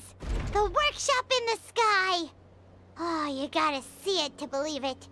Makes you wonder why T'Pol even bothers with phlogiston wings when he has tech like this. Well, according to the notebook, the platform beneath us runs on components from the Cinder City. Those can't be mass-produced. Also, I have some doubts about its mobility after seeing how it moved just now. For someone like T'Pol who dreams of flying freely, this definitely doesn't cut it. But if he's got that relic, he should be able to make a set of prototype wings for himself, right? Why bother making a whole flying workshop so he can mass-produce them? But this doesn't add up. If he's already achieved the power of flight, then he must have bigger dreams we don't know about. But what? With any luck, we'll find the answers in his workshop.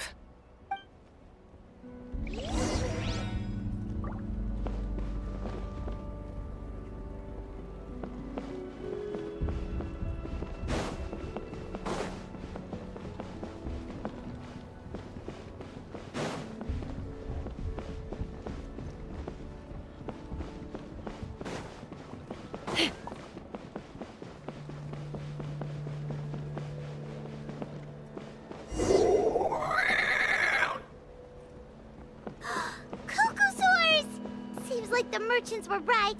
T'Pol's using them for his own ends. I'll bet that mechanism on top of the cage opens the door.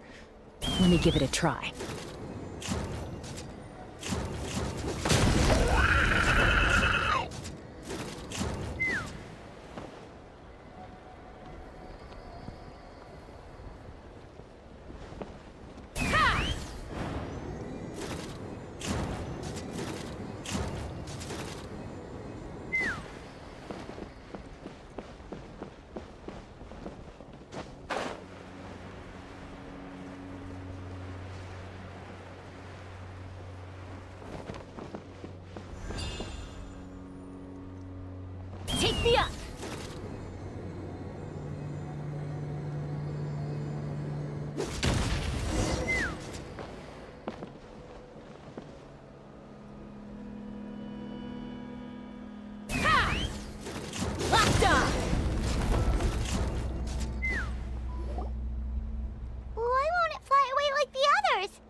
She's still breathing, but barely. By the looks of it, DePaul was using these cages to extract phlogiston from the Kukasaurs. Once a Kukasaur is drained of phlogiston, it becomes too weak to move. We'll have to come back for these ones after dealing with DePaul.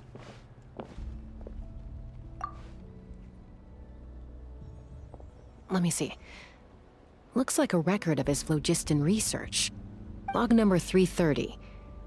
With the support of... I was finally able to launch the airborne workshop. Even though it relies on the relic for 80% of its power supply, I've at least taken the first step. Log number 348. Research on the relic is progressing well. I should be able to replicate the technology and scale up production very soon. Has proposed a name for this groundbreaking invention. The phlogiston wings. I think I'm getting close. Soon, I will achieve my dreams. Log number 377. Encountered some issues with the new, smaller model phlogiston wings. The gaseous phlogiston showed some volatility during the refinement process. Thinks we should proceed at a more cautious pace with the refinement experiments. But after so many past failures, I have to prove that I will succeed this time. Log number 114. Ran an experiment using Kukasaurs to refine gaseous phlogiston. It was a success. Log number 117. I have started recruiting merchants and hunters to capture wild Kukasaurs. Log number 121. Major breakthrough in the efficiency of phlogiston yield. Huh? So many parts have been crossed out! Yeah, probably the contact he alluded to in his other notebook. Guess he has a benefactor. Did anyone else notice how the numbering system in this notebook suddenly changed halfway through? We haven't got time for textual analysis, I'm afraid. Grab the notebook and let's press on.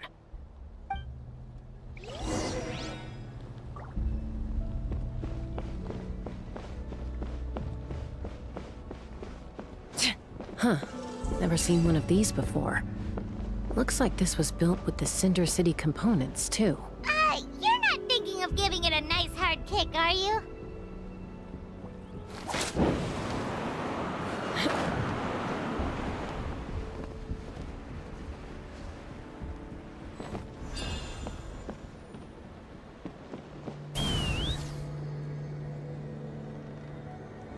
Whoa! What's that mechanism doing? It's asking for a nice hard kick where it hurts. Aim for the weak spot.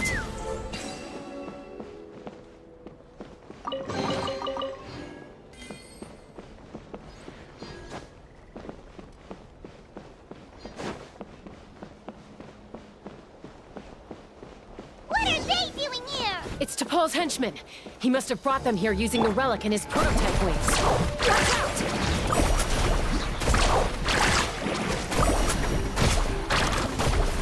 Need a surf? Letting brave names echo! Feel the beat!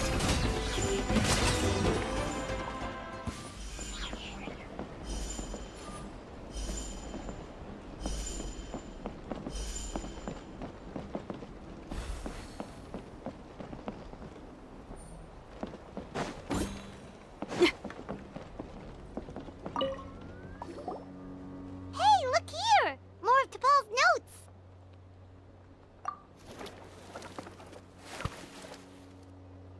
Log number 403. Introduce me to some new comrades who fully support my ideas. I told them that some Saurians are blessed with wings, and some people with natural gifts, while the less fortunate among us can only look on longingly as they seize the skies. But I also told them that progress can erase individual differences. Think of the tools humanity has made to fight back against wild beasts. The law we have put in place to even the playing field between the strong and the weak. I promised them that our research will be the new frontier of human progress. With our phlogiston wings, the power of flight will no longer be for a select few to enjoy. Imagine a world where the skies are for all to share. I only hope that when we finally achieve this goal, we'll be proud of me. Imagine a world where the skies are for all to share. Yes, what a wonderful world that would be. If only it were possible. We could respond faster, and so many tragedies could be prevented. But DePaul, what about the saurians you're draining dry of phlogiston? You're not sharing the sky, you're stealing it! Bad move. I won't let you get away with it.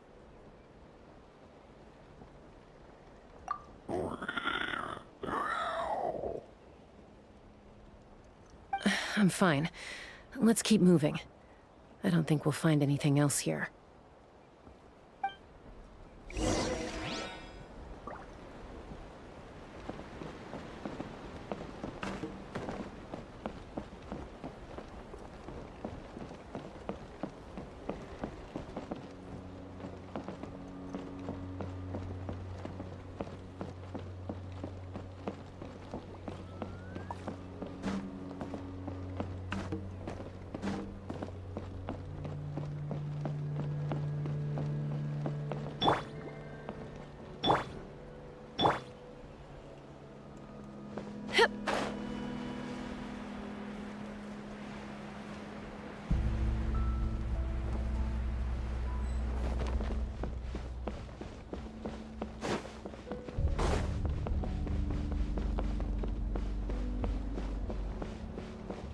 Let's fly!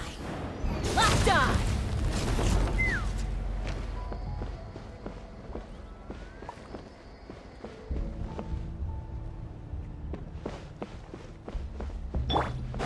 Bring it!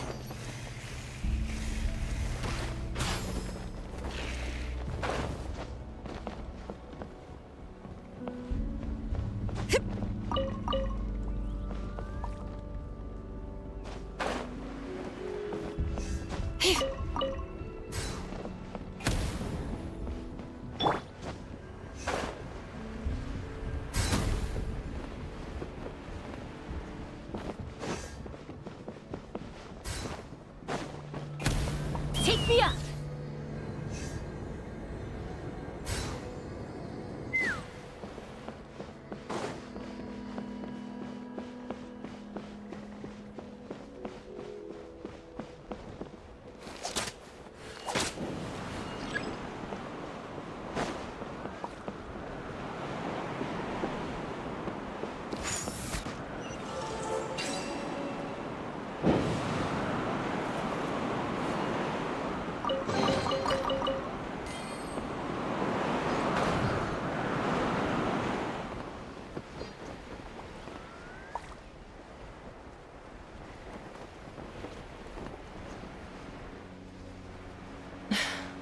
I can't believe he captured so many Kukasaurs.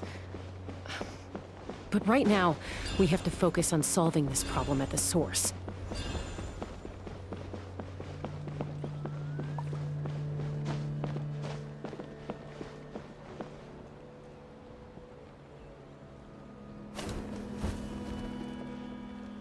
Looks like we've reached the center of the workshop. And still no sign of Koya's baby.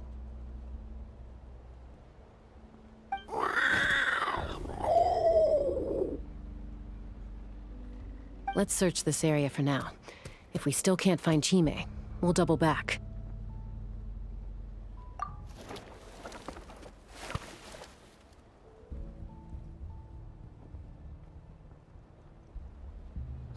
Chaska, Traveler, come quick! What is it? Did you find Chime? Not yet, but look! It's another one of T'Pol's notebooks! All right.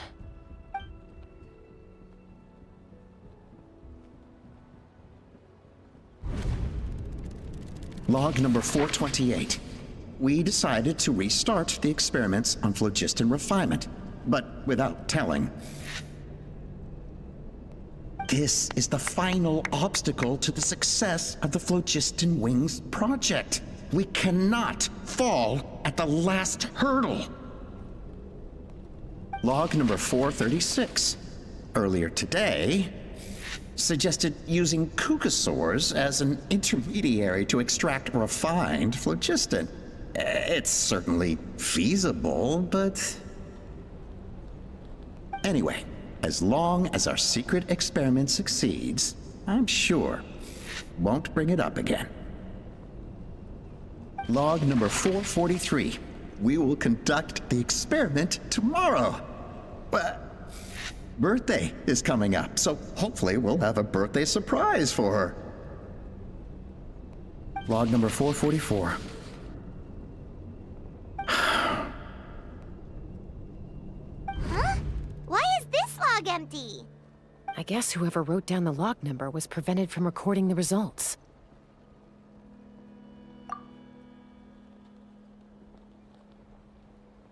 Log number 0. We lost many comrades in the accident. Among them are friends, lovers, and children. But we cannot stop now. We will keep their legacy alive and carry their dreams forward. As of today, we are scrapping the artificial refinement method. Instead, we will focus all our efforts on phlogiston extraction from live cucosaurs. They are arrogant beasts whose existence in the wild serves no one but themselves. Their true worth lies in their sacrifice for the sake of human progress. To facilitate our operations, we will gradually move the airborne workshop closer to the Flower Feather clan, even as we continue to expand it. All this we do to create a world where the skies are for all of humanity to share. All this we do to make T'Pol's dream a reality. Given the way this is written, not to mention the fact that the numbering has started over from 0, it kind of sounds like this is someone new. Does that mean that T'Pol's already... There's also a letter tucked in the end of the notebook. It's from Puma.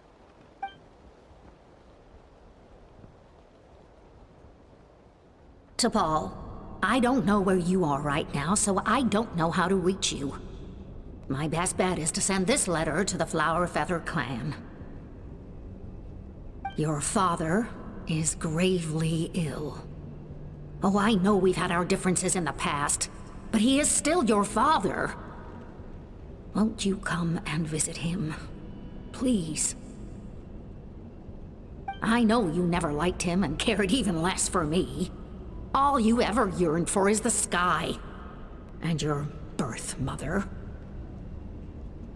But we'll still be waiting here for you if you do come back. This may be the last chance you'll get to see your father. So Puma's not T'Pol's real mom? Huh. Well, she did say he never called her mom, but I'm gonna assume she was just venting. We know that T'Pol's father passed away quite recently, and this letter looks recent. By contrast, the writing in this notebook is old and faded. It looks like the real reason T'Pol didn't attend his father's funeral is because he'd long since passed away himself.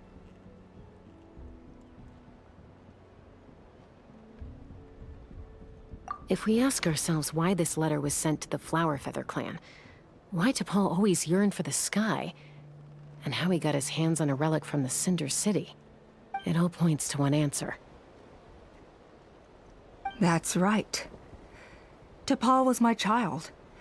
He was born during my days as a wingless wanderer. His birth gave me new hope. I wanted to become the kind of mother who spent her days as a valiant rider, soaring the skies. Not an aimless, wingless nobody. But his father wanted to settle down, to give his child a safe, sheltered life in his tribe.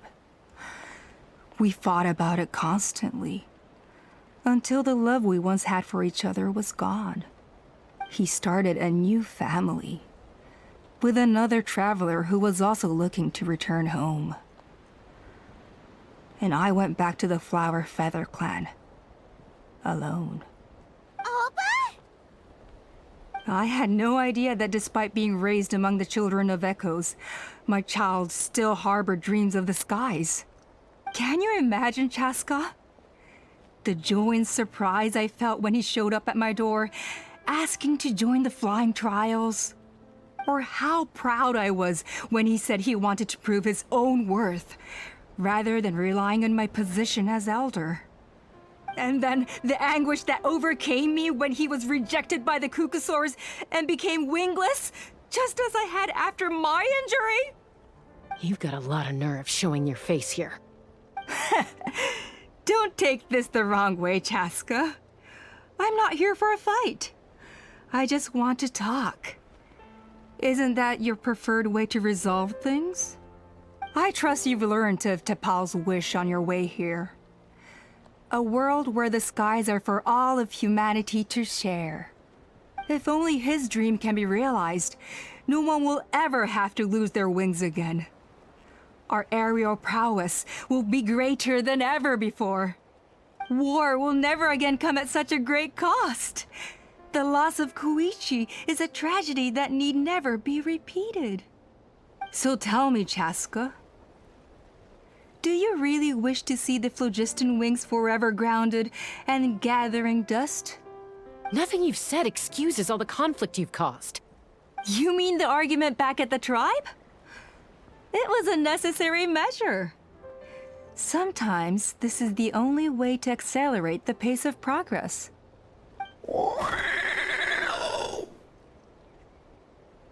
Is a mother harming her children when she coaxes them into swallowing a bitter pill?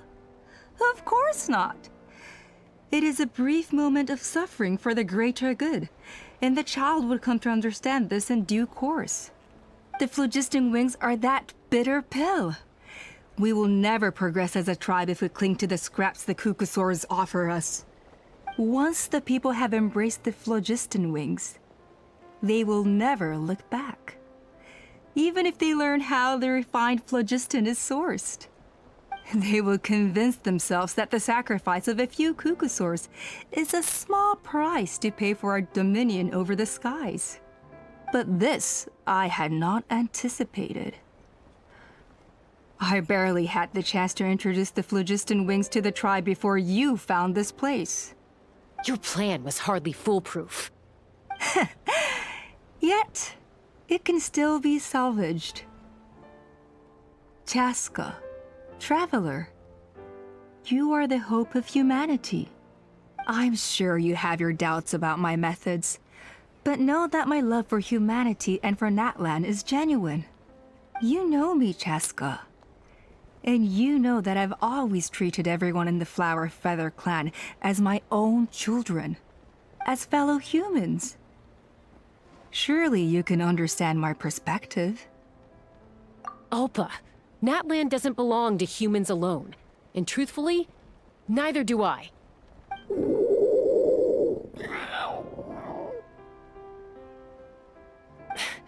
How many times has the Abyss invaded Natlan now? And yet despite how much stronger it is than us, Natlan still stands as a nation of humans and Saurians.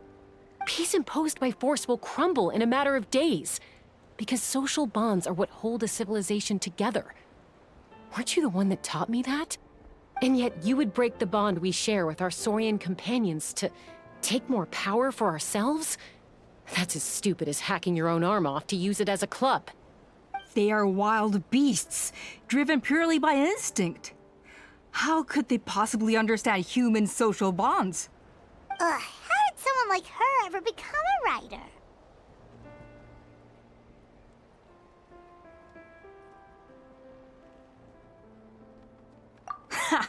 You overestimate them. They bow to the strong and shun the weak. That's all there is to it. They never gave Tepal a second glance when he was at his lowest, nor me when I returned injured from the Cinder City. It's all about survival of the fittest for them. Plain and simple.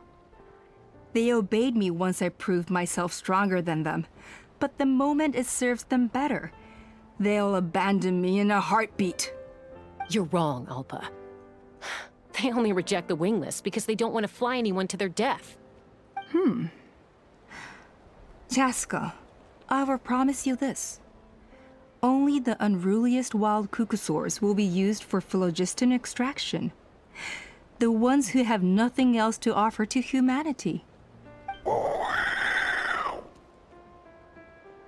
that's too bad, because I know a few unruly wild cuckosaurs who don't think that idea is gonna fly. Namely my mom, my sister, and me. And the others?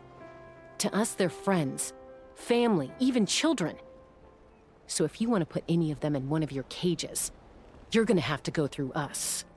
Is that right? I knew you might be difficult to convince. Maybe this will change your mind.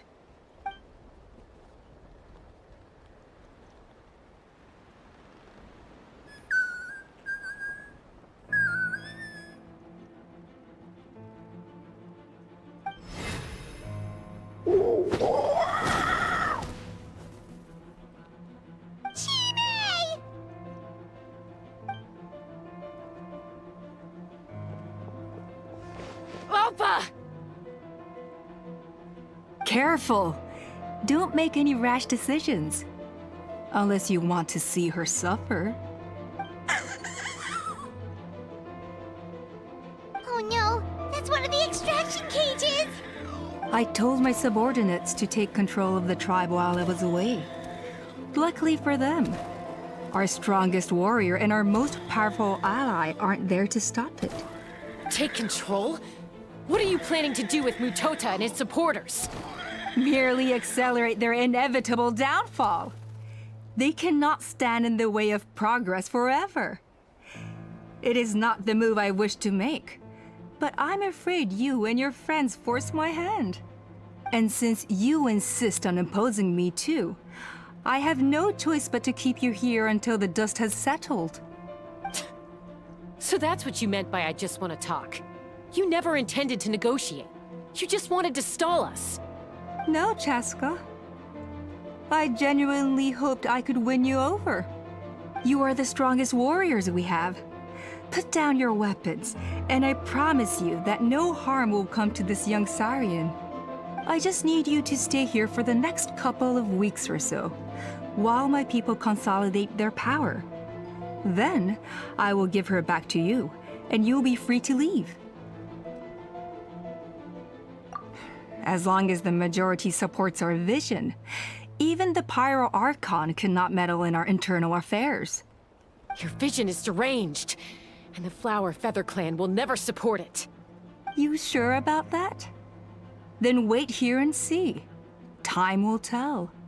What do we do? Even if the whole tribe fights back, Mutota's in grave danger! Stop delaying the inevitable! Drop your weapons and get into the cages, now! She's still holding Chime hostage. Is there really no other way?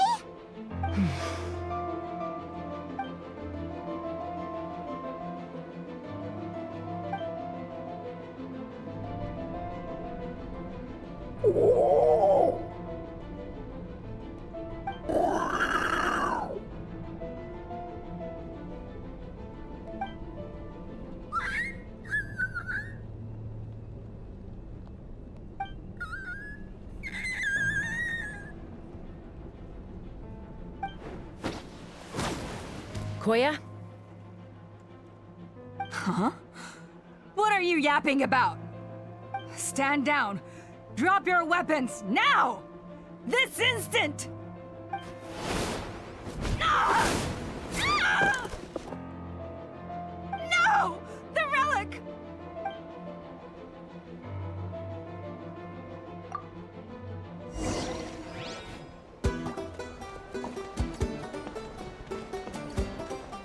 Let's ride! Surf's up!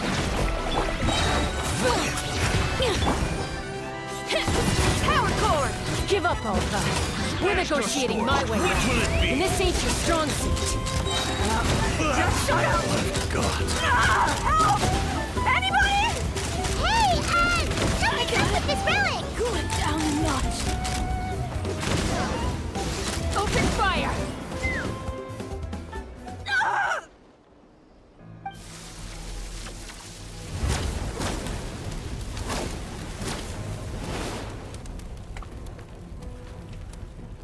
No!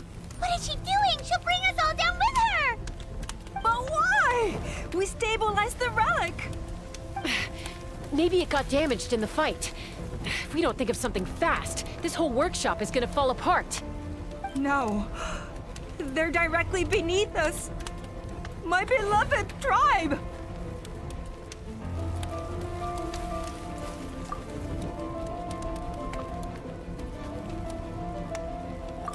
Okay,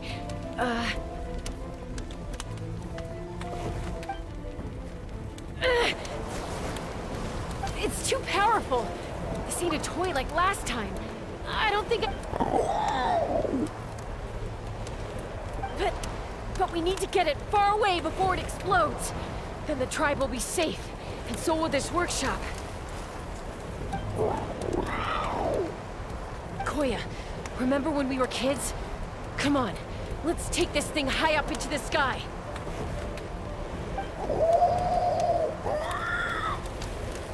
Don't worry, I know I can get rid of it before it explodes. We're talking some surface wounds at most. All I need is for you to catch me at the end, just like old times.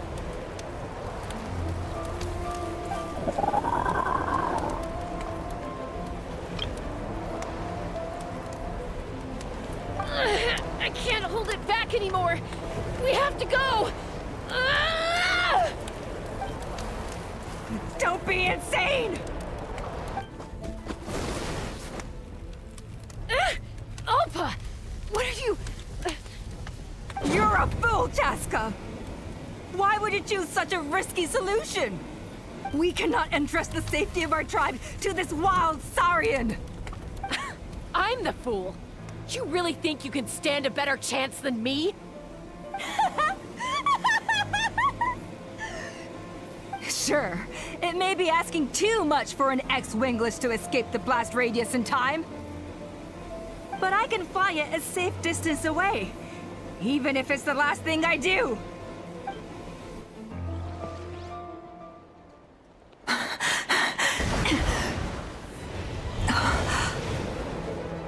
Here, these should be high enough to save the clan. What? You don't get to die a hero today.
Koya, are you hurt? Let me take a look at you. What do you mean, I'm fine?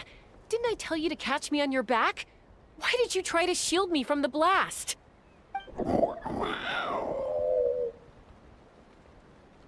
Accident? Yeah, right. Seriously, you're as stubborn as ever. Chaska, Koya! How are things looking here?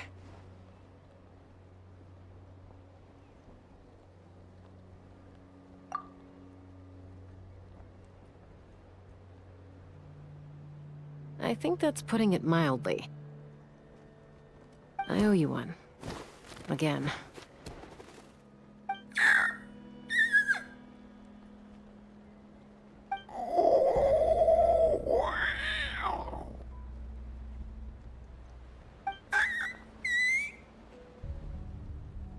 Alpa, be honest. Do you still think Kukasaurs can't form bonds? Mom, I'll figure out the refinement problem. I'll find a way. You don't need to worry about it. I just need some more time. That's all I ask. Please just trust me. Just this once.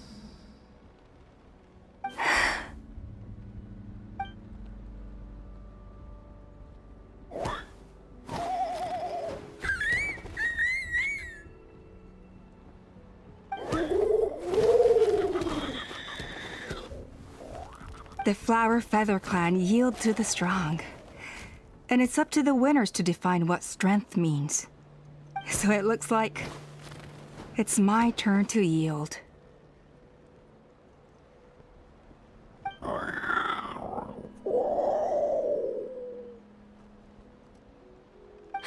Koya! Koya!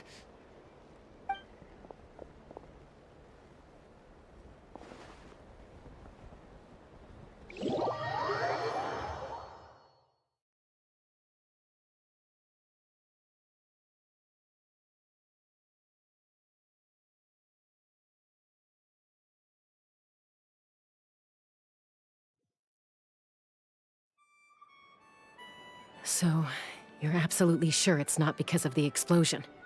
Yes, for the 10,000th time, I'm sure. The blast barely touched her. The reason she fainted was old injuries playing up, compounded by overexertion in recent days. The moment she finally relaxed, all the built-up stress finally caught up with her. And no wonder.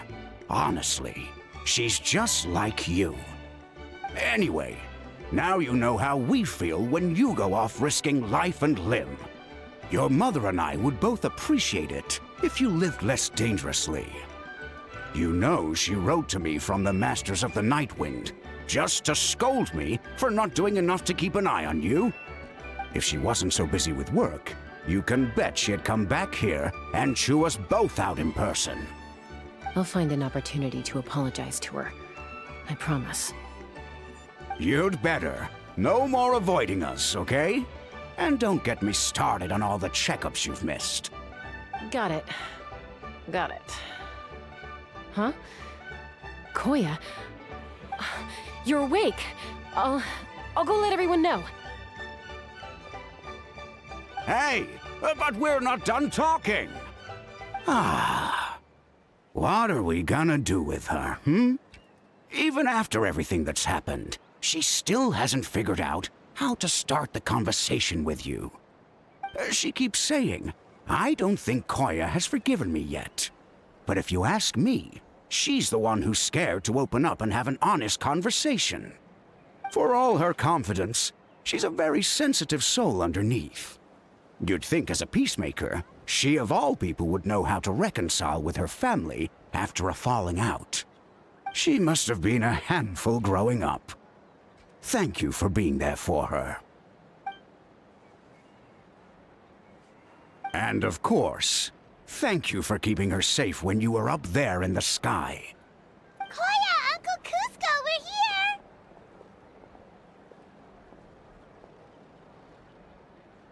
Ha!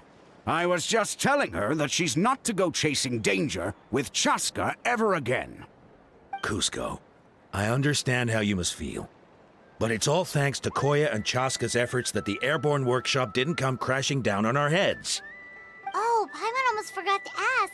They didn't hurt you while we were gone, did they? Thankfully, when her co-conspirators tried to arrest me, I was out coaching Koya and Junan. The two of them were a huge help. They took care of things while I went around rallying the resistance. So, in the end, Alpa's would-be revolt didn't really get off the ground. And as it turns out, not all of the Wingless want to see our dear Saurian friends replaced with phlogiston-powered gizmos. I'm so sorry you got mixed up in this, by the way. We should have caught on to Alpa's scheme sooner. We could have saved so many Kukasaurs from getting hurt. Most of the airborne workshop has now been dismantled. We've just left one small, harmless part intact. And and repurposed it as a jail for Alpa and her cronies. Let's see how they like being locked up in a sky prison. So, it looks like there's just one less conflict left to resolve. Peacemaker, you're up. I said I had to wait until things had blown over, didn't I? And now they have. But I still have no idea what to say. Koya, I just want to say, I'm sorry for how things went down back then.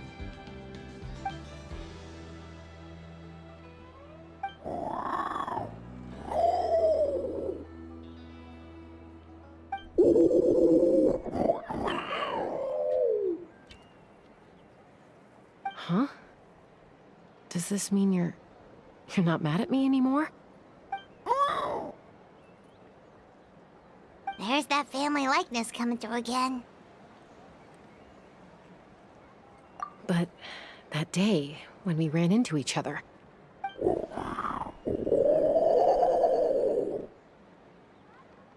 Huh?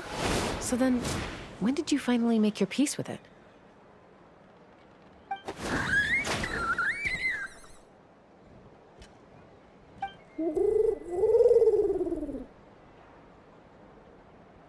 Oh, it's Chime and Chimpu! They're here too!